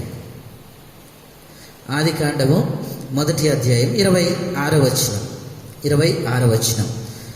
వచనం. దేవుడు మన స్వరూపమందు మన పోలిక చొప్పున నరులను చేయుదుము, వారు సముద్రపు చేపలను, ఆకాశ పక్షులను, పశువులను, సమస్త భూమిని, భూమి మీద ప్రాకు ప్రతి జంతువును ఏలుదురుగా కానీ పలికిన. ఇక్కడ చూడండి, 5 దినాల వరకు సృష్టిని దేవుడు చేశాడు, 6వ దినమున మానవుని చేశాడు. ఇప్పుడు 26వ వచనంలో మనం ఏం చూస్తున్నామంటే మానవుని సృజించాడంటే సృజించలే. 26వ వచనంలో మానవుని సృజించలే. దేవుడు మన స్వరూపమందు మన పోలిక చొప్పున నరులను చేయదు మీద ప్లాన్. అంటే దేవుడు మానవులని సృజించాలనుకున్నప్పుడు దేవుడు ఒక ప్లాన్ కలిగి ఉన్నాడు, ఒక ఆలోచన కలిగి ఉన్నాడు కదండి. ఇప్పుడు సృష్టిని సృజించేటప్పుడు దేవుడు ప్లాన్ ఏం లేదు, కలుగును కాక అంటే కలిగాడు. కానీ మానవుని నిర్మించేటప్పుడు మాత్రం దేవుడు ఏం చేశాడంటే ఇది ప్లాన్గా అక్కడ అంటున్నాడు 26వ వచనంలో ఆయన ప్లాన్ చేసుకున్నాడు, ఎలా నిర్మాణం చేయాలి, ఏ రూపం ఇవ్వాలి, ఏ ఆకారంలో. ఉదాహరణకి మనం ఇల్లు కట్టేటప్పుడు ఒక ప్లాన్ వేసుకుంటాం, అది ఏ మోడల్లో, ఎటువైపు ఎన్ని గదులు ఉండాలి, ఎటు సైడు మనం ఖాళీ స్థలం వదలాలి అనేటువంటి ఒక ప్లాన్. ఆ తర్వాత నిర్మాణం. అంటే ఎందుకు ఈ ప్లాన్ అంటే మనం కట్టుకునే ఇంటి పైన మనకి ఎంత ఆలోచన ఉంటే, దానిపైన ఎంత డబ్బును మనం పెడుతున్నామో ఆ పెట్టినటువంటి డబ్బు వ్యర్థం కాకుండా ముందుగానే ఒక ప్లాన్ ప్రకారం ఇల్లు నిర్మాణం చేసుకుంటాం. అలాగనే దేవుడు కూడా మానవుని నిర్మించినప్పుడు దేవుడు ఒక ప్లాన్ కలిగి ఉన్నాడు, ఉద్దేశాన్ని కలిగి ఉన్నాడు. అందుకని మన పోలికి ఇంకా నిర్మాణం కాలే, కాకపోతే డిజైన్ వేస్తున్నాడు. ఎలా సృజించాలి, ఎలా తయారు చేయాలో దేవుడు డిజైన్ చేస్తున్నాడు, మానవుని డిజైన్ చేస్తున్నాడు. ఆ స్ట్రక్చర్ ముందు దేవుడు చేశాడు, తన మనసులో ఆ స్ట్రక్చర్ని ఆయన నిర్మాణం చేసుకున్నాడు. మొదటిగా మనసులో ఆయన నిర్మాణం చేసుకున్నాడు. అంటే మానవుని పట్ల దేవుడు ఒక ఆలోచన, ఒక ఉద్దేశము, ఒక ప్రణాళికను ఆయన కలిగి ఉన్నాడు. ఇప్పుడు 27వ వచనంలో దేవుడు తన స్వరూపమందు నరుణ్ణి ముందు ప్లాన్ వేసాడు. ఆ తర్వాత ఏం చేశాడు? 27 వచనంలో దేవుడు తన స్వరూపమందు నరుణ్ణి సృజించి దేవుని స్వరూపమందు వారిని సృజించెను, స్త్రీగాను పురుషునిగాను సృజించెను. ఇప్పుడు 28 వచనం, దేవుడు వారిని ఆశీర్వదించెను. ఏమన్నాడండి? మానవుణ్ణి దేవుడు చేయాలనికి ప్లాన్ చేశాడు. ఆ ప్లాన్ ప్రకారం మానవాన్ని తయారు చేశాడు. ఇప్పుడు తయారు చేయబడినటువంటి ఈ మానవుల్లో ఆయన జీవవాయువును ఊది బ్రతికించాడు. ఇప్పుడు మానవుడు చెల్లిస్తున్నాడు. అప్పుడే నేత్రాలు తెరవబడ్డాయి. దేవుడు ఆల్రెడీ ఈ మానవుడు ఆల్రెడీ చూసేసరికి సమస్తం సృష్టించబడింది. సమస్తం భూజంతువులు, ఆకాశ పక్షులు, సముద్రంలోనివి, ఆకాశ నక్షత్రాలు, సూర్య నక్షత్రాలు, పచ్చని చెట్లన్నీ కూడా సృజించబడ్డాయి. ఆ తర్వాత మానవుడు మరి జీవాన్ని పొందుకున్నాడు. జీవాన్ని పొందుకున్న తర్వాత ఆ మానవుడు కళ్ళు తెరిచి ఈ సృష్టి యావత్తును చూసినప్పుడు ఆ మానవుని యొక్క ఆలోచనలు ఏమీ లేదు, ఏ ఆశ లేదు, ఏ తలంపు లేదు, ఏ ఉద్దేశం లేదు. ఇట్స్ ప్లెయిన్గా ఉన్నాడు అంతే. ఏ ఆలోచన లేదు ఆయనలో. మొట్టమొదటి మానవుల్లో ఆయన సృజించినప్పుడు ఏ ఆశ తనలో లేదు, ఏ ఉద్దేశం తనలో లేదు. అయితే మొట్టమొదటిగా ఆశీర్వాదము. ఎందుకంటే యెహోవా ఆశీర్వాదం ఐశ్వర్యం ఇచ్చును. అంటే ఐశ్వర్యం కావాలంటే ఆశీర్వాదం కావాలి. ఆశీర్వాదం కావాలంటే స్టార్టింగ్ ఎక్కడ అంటే దేవుడు. అంటే ఆశీర్వాదం కావాలని మనం కోరుకోలే. స్టార్టింగ్లో ఉన్నటువంటి అదాములు ఆశీర్వాదం కావాలని కోరుకోలే. ఆశీర్వాదం అనే తలంపు ఎవరిది అంటే దేవుడిది. అసలు ఆశీర్వాదం అనే మాట పలికిందే దేవుడు. అప్పటిదాకా కూడా ఈ మానవుడికి ఆశీర్వాదం అనేది తెలియదు. అంటే స్టార్టింగ్ ఆశీర్వాదము ఎక్కడి నుంచి వస్తుందంటే దేవుడి నుంచి. ఆశీర్వాదం అనే మాటే వచ్చింది ఎక్కడి నుంచి అంటే దేవుడి నుంచే. అప్పటికి ఆదాములకి ఏం తెలియదు. అయితే దేవుడు వారిని సృజించామన్నాడు తెలుసా, వారిని ఆశీర్వదించును. అంటే మానవుని యొక్క ఆలోచనలో ఆశీర్వాదం అనే దానికి స్థానము లేనప్పుడే దేవుడు ఆశీర్వదించాడు. అంటే ఆశీర్వాదం ఇప్పుడు ఎక్కడుంది? స్టార్టింగ్ పాయింట్ అంటే మనుషుల్లో కాదు. మనం ఇప్పుడు అనుకుంటాం నేను ఆశీర్వదించబడితే బాగు, నేను ఆశీర్వదించబడితే బాగునా మనం అనుకుంటాం. కానీ దేవుడు ఎప్పుడో ఆ ఆశీర్వాదం అనే మాట మన తలంపులోనికి రాక మునిపే దేవుడు మానవుని ఆశీర్వదించాడు. అంటే ఆశీర్వాదమునకు కర్త, ఆశీర్వాదమునకు ఆలోచన, ఆశీర్వదించబడాలనే తపన, ఆశీర్వదించబడాలనే కోరిక ఎవరిలో ఉంది? ఎవరిలో నుంచి వచ్చిందంటే మానవుల్లో నుంచి కాదు, అది దేవుళ్ళలో నుంచి వచ్చిన ఆశీర్వాదం, ఆలోచన. అంటే స్టార్టింగ్ పాయింట్ నేను చెప్పదలుచుకుంది అదే. యెహోవా ఆశీర్వాదం ఐశ్వర్యం ఇచ్చును. ఐశ్వర్యం అంటే ఆశీర్వాదం ఎక్కడి నుంచి వచ్చిందంటే దేవుడి నుంచి. ఈ రోజున ఆశీర్వదించబడాలని అనుకుంటున్నామే, దానికంటే ముందుగానే దేవుడు ఈ ఆశీర్వాదం అనేటువంటి మాటను ఆయన యుద్ధ నుంచి వచ్చిందే. అంటే ఆశీర్వాదానికి ప్రాముఖ్యమైన కేంద్ర స్థానం ఏంటంటే దేవుడు. ఇక్కడ ఆదాములను సృజించినప్పుడు దేవుడు మొట్టమొదటిగా ఏం చెప్పాడంటే ఆశీర్వదించెను అనే మాట వచ్చింది. అంటే ఇది దేవుళ్ళలో నుంచి వచ్చిన మాటే కానీ మనుషుల్లో నుంచి వచ్చిన ఆలోచన కాదు, దేవుళ్ళలో నుంచి వచ్చిన ఆలోచన. ఇది మొట్టమొదటిగా ఆదాము జీవితంలో చూస్తా ఉన్నాం. అలాగనే ఆదికాండం 9వ అధ్యాయము మొదటి 2 వచనాలు చదువుకుంటాం. మొదటి 2 వచనాలు మనం చదువుకుంటాం. 9వ అధ్యాయం మొదటి 2 వచనాలను మనం చదువుకుంటాము. మరియు దేవుడు నోవహును అతని కుమారులను ఆశీర్వదించి మీరు ఫలించి అభివృద్ధి పొంది భూమిని నింపుడి. ఇదే మాట ఎక్కడ చదివామండి? ఆదికాండం 1వ అధ్యాయంలో 28వ వచనంలో సేమ్ సందర్భం మనకు కనపడుతుంది కదా. దేవుడును వారిని ఆశీర్వదించి ఇట్లని మీరు ఫలించి అభివృద్ధి పొంది విస్తరించి భూమిని నిండించి దానిని లోపరుచుకున్నాడు. ఇక్కడ 9వ అధ్యాయంలో కూడా ఆశీర్వదించి మీరు ఫలించి అభివృద్ధి పొంది భూమిని నింపుడి అంటే మొట్టమొదటిగా అవాదామును చేసిన తర్వాత మొదటిగా దేవుడు ఆశీర్వాదాన్నే వాళ్ళు విన్నారు అంతే. అంటే మొట్టమొదటి మానవులు విన్న మాట ఏంటంటే ఆశీర్వాదం అనే మాటను, దేవుడి నోటి నుంచి వచ్చిన మాట కూడా ఏంటంటే ఆశీర్వాదం అనే మాట. అంటే దేవుని స్టార్టింగ్, ఈ ఆశీర్వాదానికి ప్రారంభము దేవుడు. అలా జరిగిన తర్వాత కొంతకాలానికి భూమి అంతా కూడా అక్రమం విస్తరించింది, దేవుని కోపానికి బలైంది. దేవుడు ఆ భూమి అంతటిని కూడా ఏం చేశాడంటే జలప్రలయం ద్వారా దేవుడు మొత్తాన్ని తుడిచిపెట్టేశాడు. ఆ జలప్రలయంలో రక్షించబడినటువంటి కుటుంబం ఏంటంటే నోవహు గారి కుటుంబం రక్షించబడింది. ఈ నోవహు గారి కుటుంబము జలప్రలయంలో ఓడలో ఉండి మరి 40 పగళ్ళు 40 రాత్రులు ప్రచండ వర్షం ద్వారా మరి కురయబడి దాదాపు సంవత్సరం దినాలు వాళ్ళు వాడలో ఉంటూ వచ్చారు. సంవత్సరం దినాలు వారు వాడలో ఉంటూ వచ్చారు. ఈ సంవత్సరం తర్వాత భూమి మీద నీళ్లు ఎండిపోయి ఉన్నప్పుడు సంవత్సరం తర్వాత ఇప్పుడు నోవహు కుటుంబము వాడలో నుంచి బయటకు వచ్చారండి. వాడలో నుంచి బయటకు వచ్చారు. బయటకు వచ్చి నోవహు గారు ఇదంతా చూస్తూ ఉన్నారు, భూమిని అంతటిని చూస్తూ ఉన్నాడు. ఇప్పుడు నోవహు గారికి ఏం కనపడతా ఉందంటే శూన్యం కనపడతా ఉంది. అంటే భూమిలో ఇంకేమీ లేదు, మొత్తం తుడిచిపెట్టబడ్డాయి. వృక్షాలు పోయినాయి, చెట్లు పోయినాయి, మరి జంతువులు పోయినాయి, ఆకాశ పక్షులు పోయినాయి, భూమి మీద ప్రాకే జంతువులు పోయినాయి, భూమి మీద ప్రాకే జంతువులు అన్నీ పోయినాయి, సమస్తం పోయింది, ఏమీ లేదు, ఎంటీగా ఉంది. ఈ లోకమంతా కూడా ఎంటీగా ఉంది. ఆ వాడలో నుంచి వచ్చిన నోవహు ఈ భూమి వైపు చూసినప్పుడు అంతా కూడా ఎంటీగా, నిర్మానుష్యంగా, ఏ జంతువు దాని మీద లేదు, ఏ పక్షి లేదు, ఏది కూడా లేదు.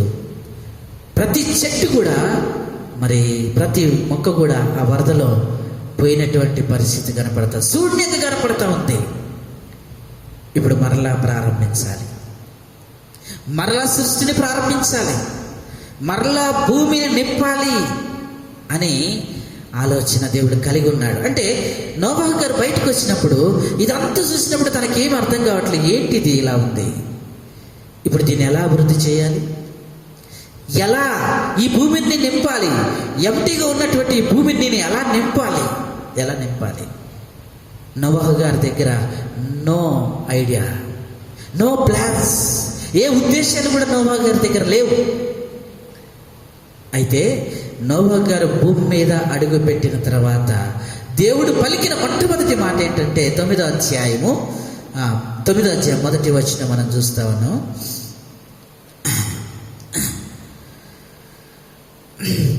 మరియు దేవుడు నోవహును అతని కుమారులను ఏమన్నాడంట, ఆశీర్వదించి. అంటే ఇక్కడ కూడా మరలా ప్రారంభమే.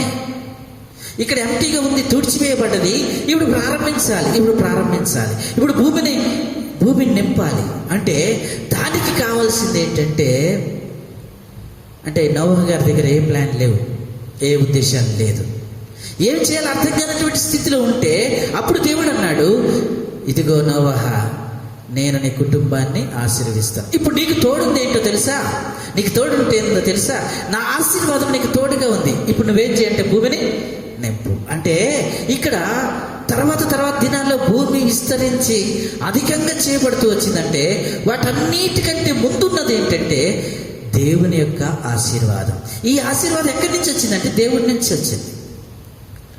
అంటే తర్వాత నోవహు భూమిని విస్తరించి ఫలించేటట్టుగా చేశాడంటే దానికి ఆశీర్వాదం ఉంది, అది దేవుడు ఇచ్చాడు, అది దేవుడి నుంచి వచ్చింది. అంటే స్టార్టింగ్ కూడా ఇక్కడ కూడా స్టార్టింగ్ ఆశీర్వాదం ఎక్కడి నుంచి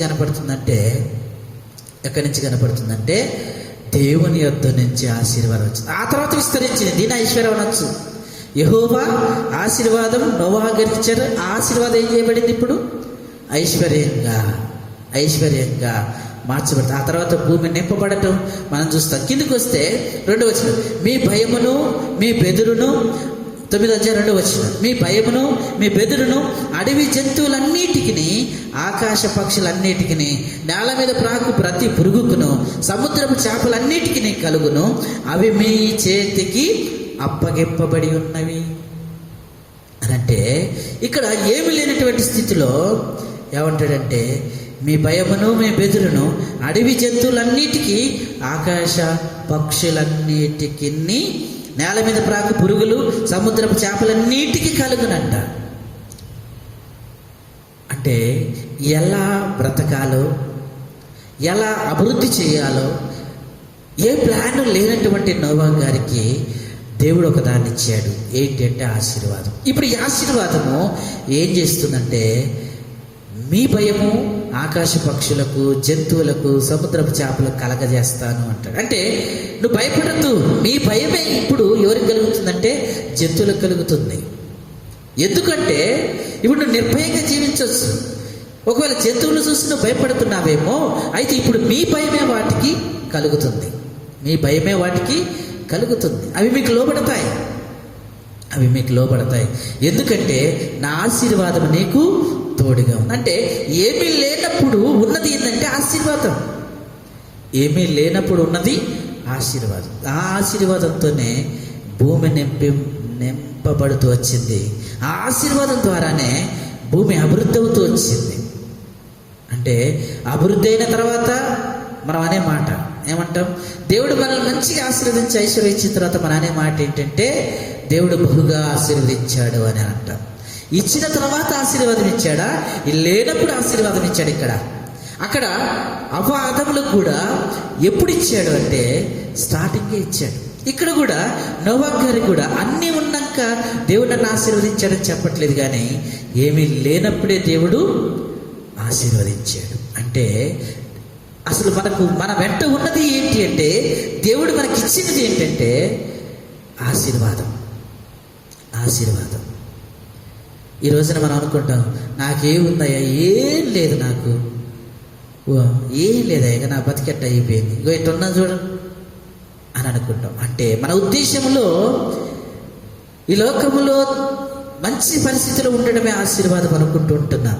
కానీ అసలు విషయం ఏంటంటే, దేవుడు మనకు తన ఆశీర్వాదాన్ని తోడుగా ఇచ్చాడు. మనకున్నా లేకపోయినా, ఒకవేళ ఇవ్వటము, ఆస్తులు, ఇవన్నీ పరిస్థితులు అంటే దేవుడు ఇస్తే ఇవ్వచ్చు. దేవుడు ఇస్తే సంతోషంగా తీసుకోవచ్చు. అందులో ఏ ఉద్దేశం లేదు. కానీ అవి ఉంటేనే ఆశీర్వాదం ఉందనుకుంటున్నామే, అది పొరపాటు. మనకు ఆస్తులున్నా అంతస్తులున్నా ఉన్నా లేకపోయినా మన తోడు ఉన్నది ఏంటంటే దేవుడి నుంచి వచ్చిన ఆశీర్వాదం మనకు తోడుగా ఉంది కదా. అవి ఉంటేనే ఆశీర్వాదం ఉందనుకుంటున్నాం మనము. అయితే దేవుడు చెప్తున్నాడు, ఏమీ లేకపోయినా నా ఆశీర్వాదం నీతో ఉంది అంటున్నాడు. నోవాహుతో అదే అంటున్నాడు. నువ్వెందుకు భయపడుతున్నావు నోవాహు? ఇది ఎంటీగా ఉందని ఆలోచిస్తున్నావా? ఇప్పుడు నోవాహు పరిస్థితి 0. ఆయన 0 నుంచి మొదలు పెట్టాలి. మళ్ళా you have no ideas, no పెట్టుబడి, ఏమీ లేదు, 0. ఇప్పుడు 0 నుంచి అభివృద్ధి రావాలి. 0 నుంచి అభివృద్ధి రావాలి అంటే దానికంటే ప్రాముఖ్యం ఆశీర్వాదం ఉంది. నా ఆశీర్వాదం నీతో ఉంది. నువ్వు 0 నుంచి మొదలు పెడుతున్నావు అనుకుంటున్నావేమో, నీవు 0లో లేవు. నువ్వు 0 కాదు, నీ తోడు నా ఆశీర్వాదం ఉంది అని నోవాహు గారికి ఇచ్చాడు ఆశీర్వాదం. ఈ రోజున ప్రతి వ్యక్తి అనుకోవాల్సింది ఏంటో తెలుసా అండి? గ్రహించాల్సింది ఏంటో తెలుసా? ఈ రోజున ధనం ఉంటేనే, డబ్బు ఉంటేనే, ఆస్తుంటేనే, అంతస్తుంటేనే ఆశీర్వాదం ఉందనుకుంటున్న స్థితికి మనం రాకూడదు. ఎందుకంటే దేవుడు తన ఆశీర్వాదాన్ని మనకు ఇచ్చాడు. ఆశీర్వాదం అనేది సపరేట్. ఆశీర్వాదము ఐశ్వర్యం అనేది ఆశీర్వాదం కాదు. ఒకవేళ ఆశీర్వాదంలో ఒక భాగమై ఉంటుంది, కానీ ఐశ్వర్యమే ఆశీర్వాదం కాదు. ఎందుకంటే ఆశీర్వాదం మనం ఆలోచన, అసలు ఆశీర్వాదాన్ని ఆలోచనకి ఒక స్థానాన్ని ఇవ్వాలి మనం. ఆశీర్వాదం అనేది ఎప్పుడు మనతో ఉండేది. ఆశీర్వాదం అనేది ఎప్పుడు దేవుడు మన ఆలోచనలో పుట్టక మునుపే దేవుడు మనల్ని ఆశీర్వదించాడు. తన ఆశీర్వాదాన్ని మనకు తోడుగా ఉంచాడు కదా. ఇంకొక విషయాన్ని చూసుకొని మనం ముగించుకుంటాం. క్షమించండి, సమయం ఎక్కువ అవుతుందేమో. యెషయా గ్రంథము 51వ అధ్యాయం. యెషయా గ్రంథము 51వ అధ్యాయము. యెషయా గ్రంథము 51వ అధ్యాయం. 1వ అధ్యాయము మొదటి వచనం నుంచి చదువుతున్నాను. మొదటి వచనం, యెషయా గ్రంథము 51వ అధ్యాయము మొదటి వచనం నుంచి చదువుతున్నాను. మొదటి వచనం నుంచి, నీతిని అనుసరించుచు యెహోవాను వెతుకుచు నుండు వారలారా నా మాట వినుడి. మీరు ఏ బండ నుండి చెక్కబడితిరో దాన్ని ఆలోచించుడి. మీరు ఏ గుంట నుండి త్రవ్వబడితిరో దాన్ని ఆలోచించుడి. మీ తండ్రి అయిన అబ్రహాము సంగతి ఆలోచించుడి. మిమ్మల్ని కనిన శారాను ఆలోచించుడి. అతడు ఒంటరై ఉండగా నేను అతన్ని పిలిచి అతన్ని ఆశీర్వదించి అతను పెక్కుమందగునట్లు చేసితనే. అబ్బా, ఈ మాట చూశారండి, ఎలా ఉందో అసలు. ఏమంటాడు ఇక్కడ 51 వచనం నుంచి, మరలా మీరు ఏ బండ నుండి చెక్కబడితిరో దాన్ని ఆలోచించుడి. మీరు ఏ గుంట నుండి త్రవ్వబడితిరో దాన్ని ఆలోచించుడి. ఈ మాట ఎవరితో చెప్తున్నాడు?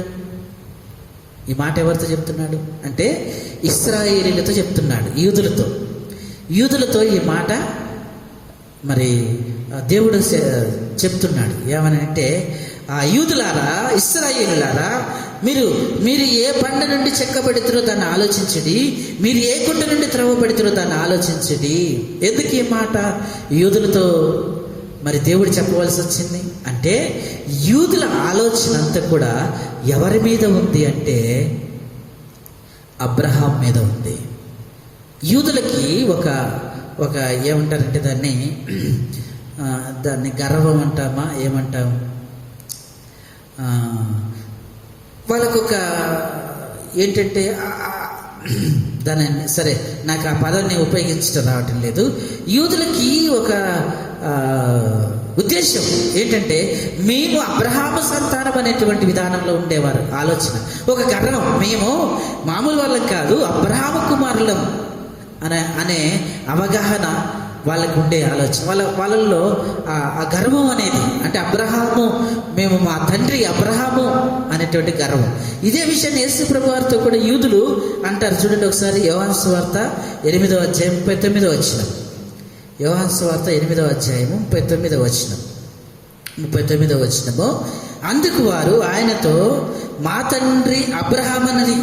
యేసు, మీరు అబ్రహాము పిల్లలైతే అబ్రహాము చేసిన క్రియలు చేతురు. అంటే యూదులు ఏమంటున్నారంటే, మేము అబ్రహాము పిల్లలము. అంటే వాళ్ళ ఒక ఉద్దేశం. ఎందుకంటే అబ్రహాము ఆశీర్వదించబడిన వాడు, మేము ఆశీర్వాదించబడిన అబ్రహాము పిల్లలము అని యూదులంతా ఎవరి మీద ఆధారపడుతున్నారంటే అబ్రహాం మీద ఆధారపడుతున్నారు. అంటే అబ్రహాము ఆశీర్వదించబడిన వాడు కనుక మేమంతా ఆశీర్వదించబడిన వాళ్ళమే. అంటే వీళ్ళ ఆలోచన ఎక్కడుందంటే అబ్రహాం గారి మీద ఉంది. మేము అబ్రహాం పిల్లలం. దేవుడు ఆ విషయాన్ని గుర్తు చేస్తూ ఒక మాట చెప్తున్నాడు. ఒక మాట చెప్తూ ఇక్కడ 51 వచనం అదే, మీరు ఏ బండ నుండి చెక్కబడితిరో దాన్ని ఆలోచించండి. మీరు ఏ గుంట నుండి త్రవ్వబడితిరో దాన్ని ఆలోచించండి. మీ తండ్రి అయిన అబ్రహాము సంగతి ఆలోచించండి. మిమ్మల్ని కనిన శారాను గురించి ఆలోచించండి. అతడు ఒంటరై ఉండగా నేను అతన్ని పిలిచి తిని, అతన్ని ఆశీర్వదించి తిని, అతన్ని పెక్కుమందగినట్లు నేను చేసి తిని. యూదులారా, మేము ఆశీర్వదించబడిన వారు, మా తండ్రి అబ్రహాము అని చెప్పుకుంటున్నారే, మీ అబ్రహాం మీద మీరు ఆధారపడుతున్నారే, ఆశీర్వదించబడినటువంటి అబ్రహాం మీద మీరు ఆధారపడుతున్నారే. ఒక్కసారి ఆలోచించండి, మీరు ఏ బండ నుండి చెక్కబడ్డారో, ఏ గుట్ట నుంచి త్రవ్వబడ్డారో ఒకసారి ఆలోచించండి. ఒకసారి మీ తండ్రి అంటున్నారే అబ్రహాం గురించి ఆలోచించండి. ఒకసారి మీ తల్లి అంటున్నారా శారాయి గురించి ఆలోచించండి. అంటే వీళ్ళంతా, యూదులంతా, ఇశ్రాయేలులంతా కూడా అబ్రహాము పిల్లలం అనే ఉద్దేశంలో, మేము ఆశీర్వదించబడిన వారం అనే ఉద్దేశంలో ఉన్నారే కానీ ఆ ఆశీర్వాదమునకు, అబ్రహామును ఆశీర్వదించినటువంటి దేవుణ్ణి మాత్రము, దానికి మొదటి ప్రథమ స్థానం దేవుడు, ఆ దేవుణ్ణి మర్చిపోయారు. అబ్రహాము తండ్రి, మీ అబ్రహాం పిల్లలం, మీ అబ్రహాము సంతతి, మీ అబ్రహాము వంశవాళి అని చెప్పుకుంటున్నారే తప్ప అసలు అబ్రహామును ఆశీర్వదించిన దేవుడు ఎటుపోయారు? ఎవరైనా చెప్పట్లేదే మేము దేవుని పిల్లలం, యెహోవా మాకు తండ్రి అని ఎవరు చెప్పట్లేదే? అబ్రహాం పిల్లలని చెప్పుకుంటూ ఉంటున్నారే. అంటే వీళ్ళు ఏ స్థానం మర్చిపోతున్నారంటే యెహోవా స్థానాన్ని, అసలు ఆశీర్వాదానికి కారకుడైనటువంటి దేవుణ్ణి మర్చిపోయాడు. అందుకని అంటున్నాడు, ఒకసారి అబ్రహాం గురించి ఆలోచించండి మీరు. అబ్రహాము ఏది ఆశీర్వాదం అనుకున్నాడో తెలుసా అంటే చెప్తున్నాడు యూదులతో. అబ్రహాము ఏది ఆశీర్వాదం అనుకో ఒకసారి ఆలోచించండి అబ్రహాం గారి గురించి. అబ్రహాము ఎక్కడో ఉండి అది ఇది వ్యాపారం చేసుకొని వచ్చిన దాన్ని బట్టి కొంత తింటూ హాయిగా ఉంటున్నాడు. అదే ఆశీర్వాదం అనుకున్నాడు అబ్రహాం. అంటే చెప్తున్నాను, ఆలోచించండి అన్నాడు కాబట్టి నేను కూడా ఆలోచించా. అబ్రహాం గురించి ఆలోచించండి అని అన్నాడు కదా, నేను కూడా ఆలోచించా. అంటే అబ్రహాం అంతకు ముందు ఏ కుటుంబానికి చెందినవాడంటే విగ్రహాలు చేసి అమ్ముకునేటువంటి పరిస్థితి, ఆ కుటుంబానికి చెందినటువంటి వాడు. ఆ వ్యాపారం చేస్తూ వచ్చిన ధనాన్ని బట్టి మరి తిని దాన్నే ఆశీర్వాదం అనుకుంటున్నాడు అబ్రహాం. అలా అదే ఆశీర్వాదం అనుకొని సంపాదించుకొని తినుకుంటా ఉంటున్నటువంటి ఇదే ఆశీర్వాదం చాలు, నేను వ్యాపారం చేసుకుంటున్నా, కొంత లాభం వస్తుంది, తింటున్నా, చాలు, చక్కగా ఉన్నా, ఇదే ఆశీర్వాదం అని అబ్రహాం అనుకున్నాడు. అయితే ఒంటరి అయిన అబ్రహాంని ఏం చేశాడంటేనా దేవుడు ఏం చేశాడంట, మీ తండ్రి అయిన అబ్రహాం సంగతి ఆలోచించుడి, మిమ్మల్ని కనిన శారాణ గురించి ఆలోచించుడి. అతడు ఒంటరి ఉండగా నేను అతన్ని పిలిచి అతన్ని ఏం చేశాడంట, ఆశీర్వదించాడు. అప్పటిదాకా అబ్రహాం అనుకునేది ఏంటంటే, నేను చేసింది చాలు, నాకు కొంత లాభం వస్తుంది, దాన్ని చక్కగా తింటున్నాను, ఇదే ఆశీర్వాదము అని అబ్రహాం అనుకుంటున్నాడు. అయితే ఒంటరిగా ఉన్న అబ్రహాముని పిలిచి నేను అతన్ని ఏం చేశాను, ఆశీర్వదించాను. అప్పటిదాకా అదే ఆశీర్వాదం అనుకున్నాడు. అది కాదు ఆశీర్వాదం. అబ్రహామా, నువ్వు పని చేసుకుంటున్నా, వస్తున్న లాభాన్ని అనుభవిస్తూ ఇదే ఆశీర్వాదం అనుకుంటున్నావా? నీ మీద నాకు చాలా ఆలోచనలు ఉన్నాయి అబ్రహాం. నువ్వు అనుకునేది ఆశీర్వాదం కాదు అబ్రహాము, నేను నిన్ను ఆశీర్వదించాలనుకుంటున్నా. అసలు ఆశీర్వాదం ఏంటో నీకు నేను రుచి చూపించాలనుకుంటున్నా. నువ్వు అనుకుంటున్నావే అది ఆశీర్వాదం, నువ్వు అనుకుంటున్నావే అది కాదు, నేను అసలు ఆశీర్వాదం ఇద్దామనుకుంటున్నానని చెప్పి ఒంటరిగా ఉన్నటువంటి అబ్రహాముని పిలిచి దేవుడు ఏం చేశాడంట, పెక్కుమంది అగునట్లుగా ఆశీర్వదిస్తూ వచ్చాడు. యూదులారా, ఒకసారి అబ్రహాం గురించి ఆలోచించండి. అబ్రహాం తను సంపాదించుకున్నది ఆశీర్వాదం అనుకుంటుంటే నేను అతన్ని పిలిచి ఆశీర్వదిస్తే పెక్కుమందిగా మీరు అందరు వచ్చారు. ఇప్పుడు మీరు అబ్రహాము మా తండ్రి చెప్పుకుంటున్నారే, అసలు అబ్రహాము ఆశీర్వదించబడటానికి ఆయనకు అసలు ఆలోచన లేదు, అదే ఆశీర్వాదం అనుకుంటున్నాడు. అయితే అబ్రహాము పట్ల నిజమైన ఆశీర్వాదాన్ని చూపించిన నేను. ఈ రోజున మన జీవితాల్లో కూడా ఏమనుకుంటామంటే, ఏదో పని చేసుకుంటున్నావు, కొంచెం వస్తుంది, సంతోషంగా కుటుంబంతో ఉంటున్నాను, ఇదే ఆశీర్వాదం అనుకుంటున్నాం. అయితే ఇది మన ఆశీర్వాదాన్ని మనం అనుకుంటున్నాం. దేవుడు మన పట్ల ఇంకో ఆశీర్వాదాన్ని కలిగి ఉన్నాడండి. అబ్రహాము మీద దేవుడు ఏ రీతి ఆశీర్వాదాన్ని కలిగి ఉన్నాడో అసలు ఆశీర్వాదాన్ని దేవుడు చూపించాలని ఇష్టపడుతున్నాడు. ఆశీర్వాదము దానికి కర్త, ఆశీర్వాదానికి ఆలోచన దేవుడు. అందుకనే సామెతల గ్రంథం 10వ అధ్యాయం 22వ వచనం నేను ఇట్టించాను చదివించింది దేనికోసం అంటే, ఆ మెయిన్ పాయింట్ని అందరు మర్చిపోతున్నారు, ఆఖరి పాయింట్ మాత్రమే గుర్తుపెట్టుకుంటున్నారు. తల మర్చిపోయారు, తోకను గుర్తుపెట్టుకున్నారు. కాబట్టి ఇప్పుడు తోక నుంచి తలకు తీసుకురావాలనే ప్రయత్నమే నాది. ఆశీర్వాదం అంటే అది దేవుడిచ్చేది, అది మనం సంపాదించుకునేది కాదు. మనం సంపాదించుకునేది వ్యర్థమని దేవుని వాక్యం సెలవిస్తూ ఉంది. అబ్రహాము సంపాదించుకున్నదే ఆశీర్వాదం అనుకున్నాడు, కానీ అదే ఆశీర్వాదం కాదు. అబ్రహాం నీ జీవితంలో నేను కలిగి ఉన్న ఆశీర్వాదం వేరు. రా, అసలు ఆశీర్వాదం ఏంటో నీకు చూపిస్తా. నువ్వు కొద్దిగా ఇదే ఆశీర్వాదం అనుకుంటున్నావు కదా, నువ్వు రా, అసలు ఆశీర్వాదం ఏంటో నేను చూపిస్తా అని చెప్పి దేవుడు అతన్ని పిలిచి ఆశీర్వదించాడు. ఆశీర్వాదం అంటే దేవుడు. ఈ రోజున మనం ఆశీర్వదించబడాలి అంటే దేవుడి ద్వారా వస్తుందని గ్రహించాలి. మన కష్టం ద్వారా కానీ మన యొక్క పరిస్థితుల ద్వారా వచ్చేది కాదు. అదే ఆశీర్వాదం అనుకోవద్దు ఎప్పటికీ. మనం ఎంత బాగా డెవలప్ అయితే అదే ఆశీర్వాదం అనుకోవద్దు ఎప్పటికీ. మనం డెవలప్ అయినా అవ్వకపోయినా డెవలప్ అవ్వకపోయినా ఎప్పుడు మనతో ఉండేది ఏంటో తెలుసా? ఆది నుంచి మానవుడికి దేవుడిచ్చింది ఏంటో తెలుసా? ఆశీర్వాదం అనేది ఒక విధానం. అది ఐశ్వర్యంతో ముడిపెట్టొద్దు, లేకపోతే ఇంకో దాంతో ముడిపెట్టొద్దు. అది డిఫరెంట్, అదొక ఆశీర్వాదం.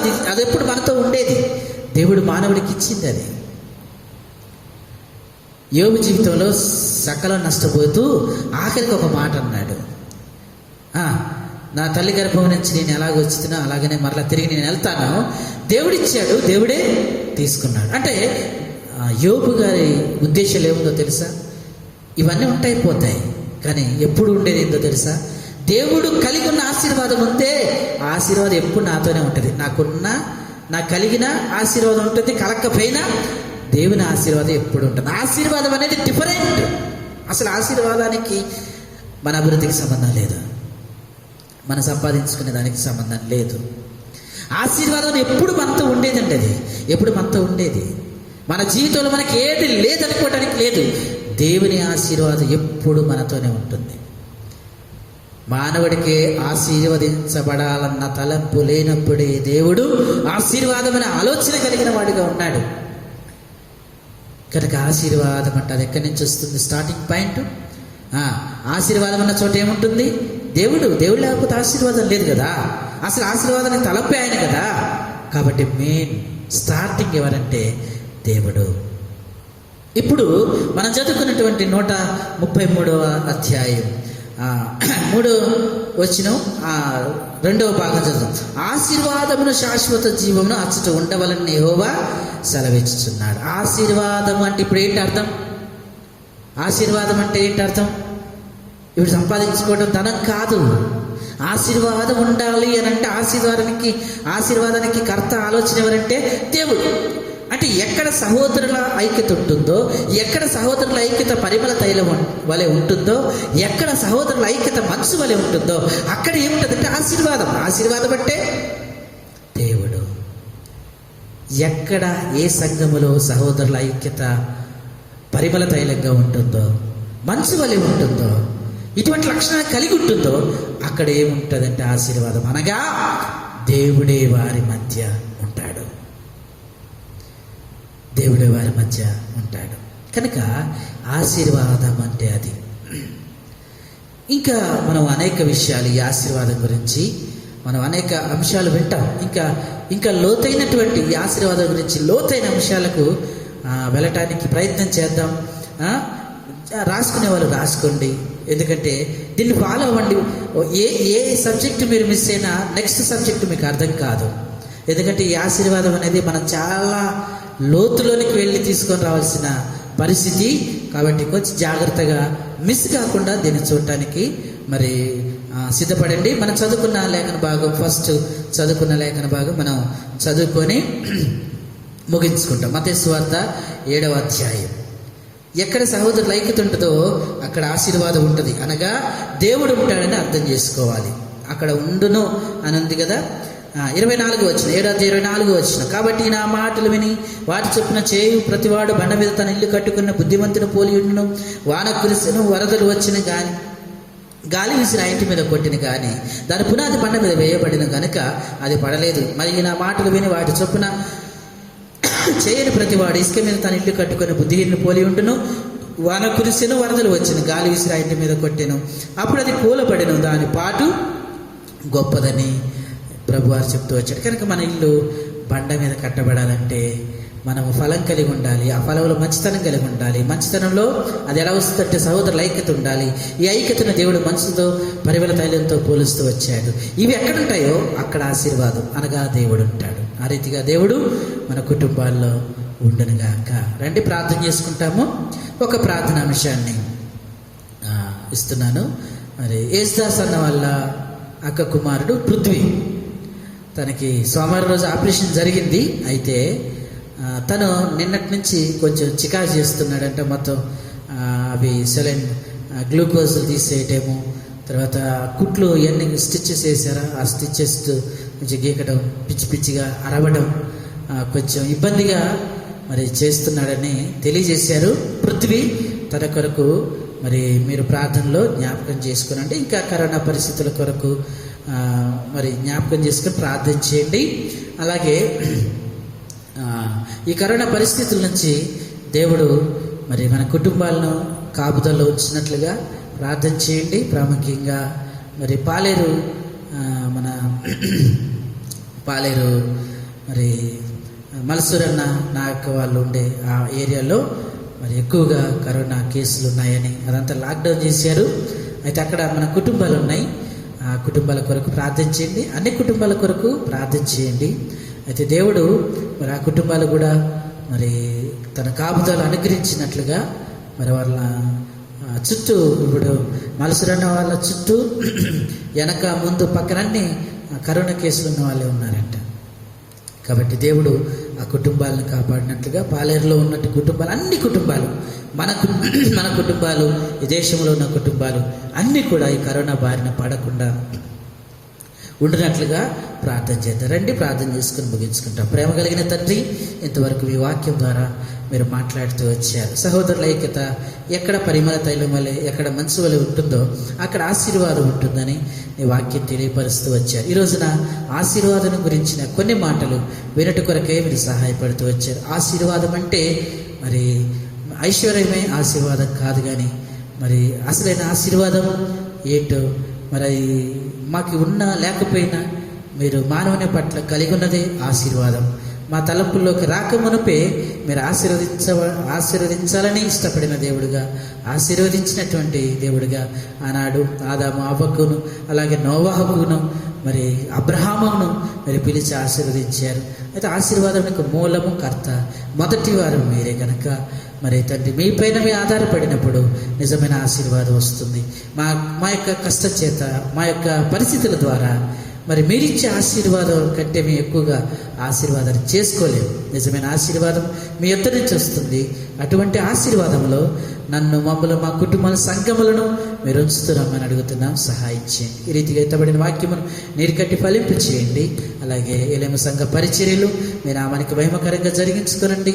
అలాగనే తండ్రి మరి అనేక కుటుంబాలను మీ యొక్క ఏ తెగులుని గుడారమును సమీపించదన్న రీతిగా ప్రతి కుటుంబానికి మీ కంచిని వేసి మీ కాపుదలను ఉంచి ప్రభు ప్రతి కుటుంబాన్ని మీ రెక్కలతో, కోడి తన రెక్కల కింద పిల్లను ఏ రీతిగా భద్రపరుస్తుందో ఆ రీతిగా మీరు భద్రపరిచి ప్రభు కాపాడమని అడుగుతా ఉన్నాం. ఈ దేశంలో ఉన్న పరిస్థితుల కొరకు ప్రార్థన చేస్తా ఉన్నాం. కరోనా బారి నుంచి అనేక ప్రాంతాలను మీరు విడిపించండి, దేశాలను విడిపించండి. ఆ వ్యాక్సిన్ కొరకు కూడా ప్రార్థన చేస్తూ ఉన్నాం. మరి ప్రభు త్వరగా వ్యాక్సిన్ వచ్చినట్లుగా, ఈ పరిస్థితులన్నీ మార్చబడినట్లుగా మీరే సహాయపడుతురండి. పృథ్వీ కొరకు ప్రత్యేకంగా ప్రార్థన చేస్తూ ఉన్నాం. పృథ్వీ కొంత మరి తండ్రి కొంచెం చికా చేసుకుంటున్నాడని తెలియజేశారు. ప్రభు మీరు ఆ కుమారుని స్వస్థపరిచి, బాగుపరిచి చక్కటి ఆరోగ్యాన్ని మీరు అనుగ్రహించండి. ఆ చికాకు నుంచి మీరు విడుదల అనుగ్రహిస్తారండి. ఆపరేషన్ విషయంలో సహాయపడ్డారు. అది ఆపరేషన్ కూడా మరి చక్కగా కుట్లని మానినట్లుగా మీరు కృప చూపించండి. ఈ రీతిగా సంఘంలో ఉన్న ప్రతి ఒక్కరిని, ప్రతి కుటుంబాన్ని పేరు పేరు వరుసను మీరు జ్ఞాపకం చేసుకుంటారండి.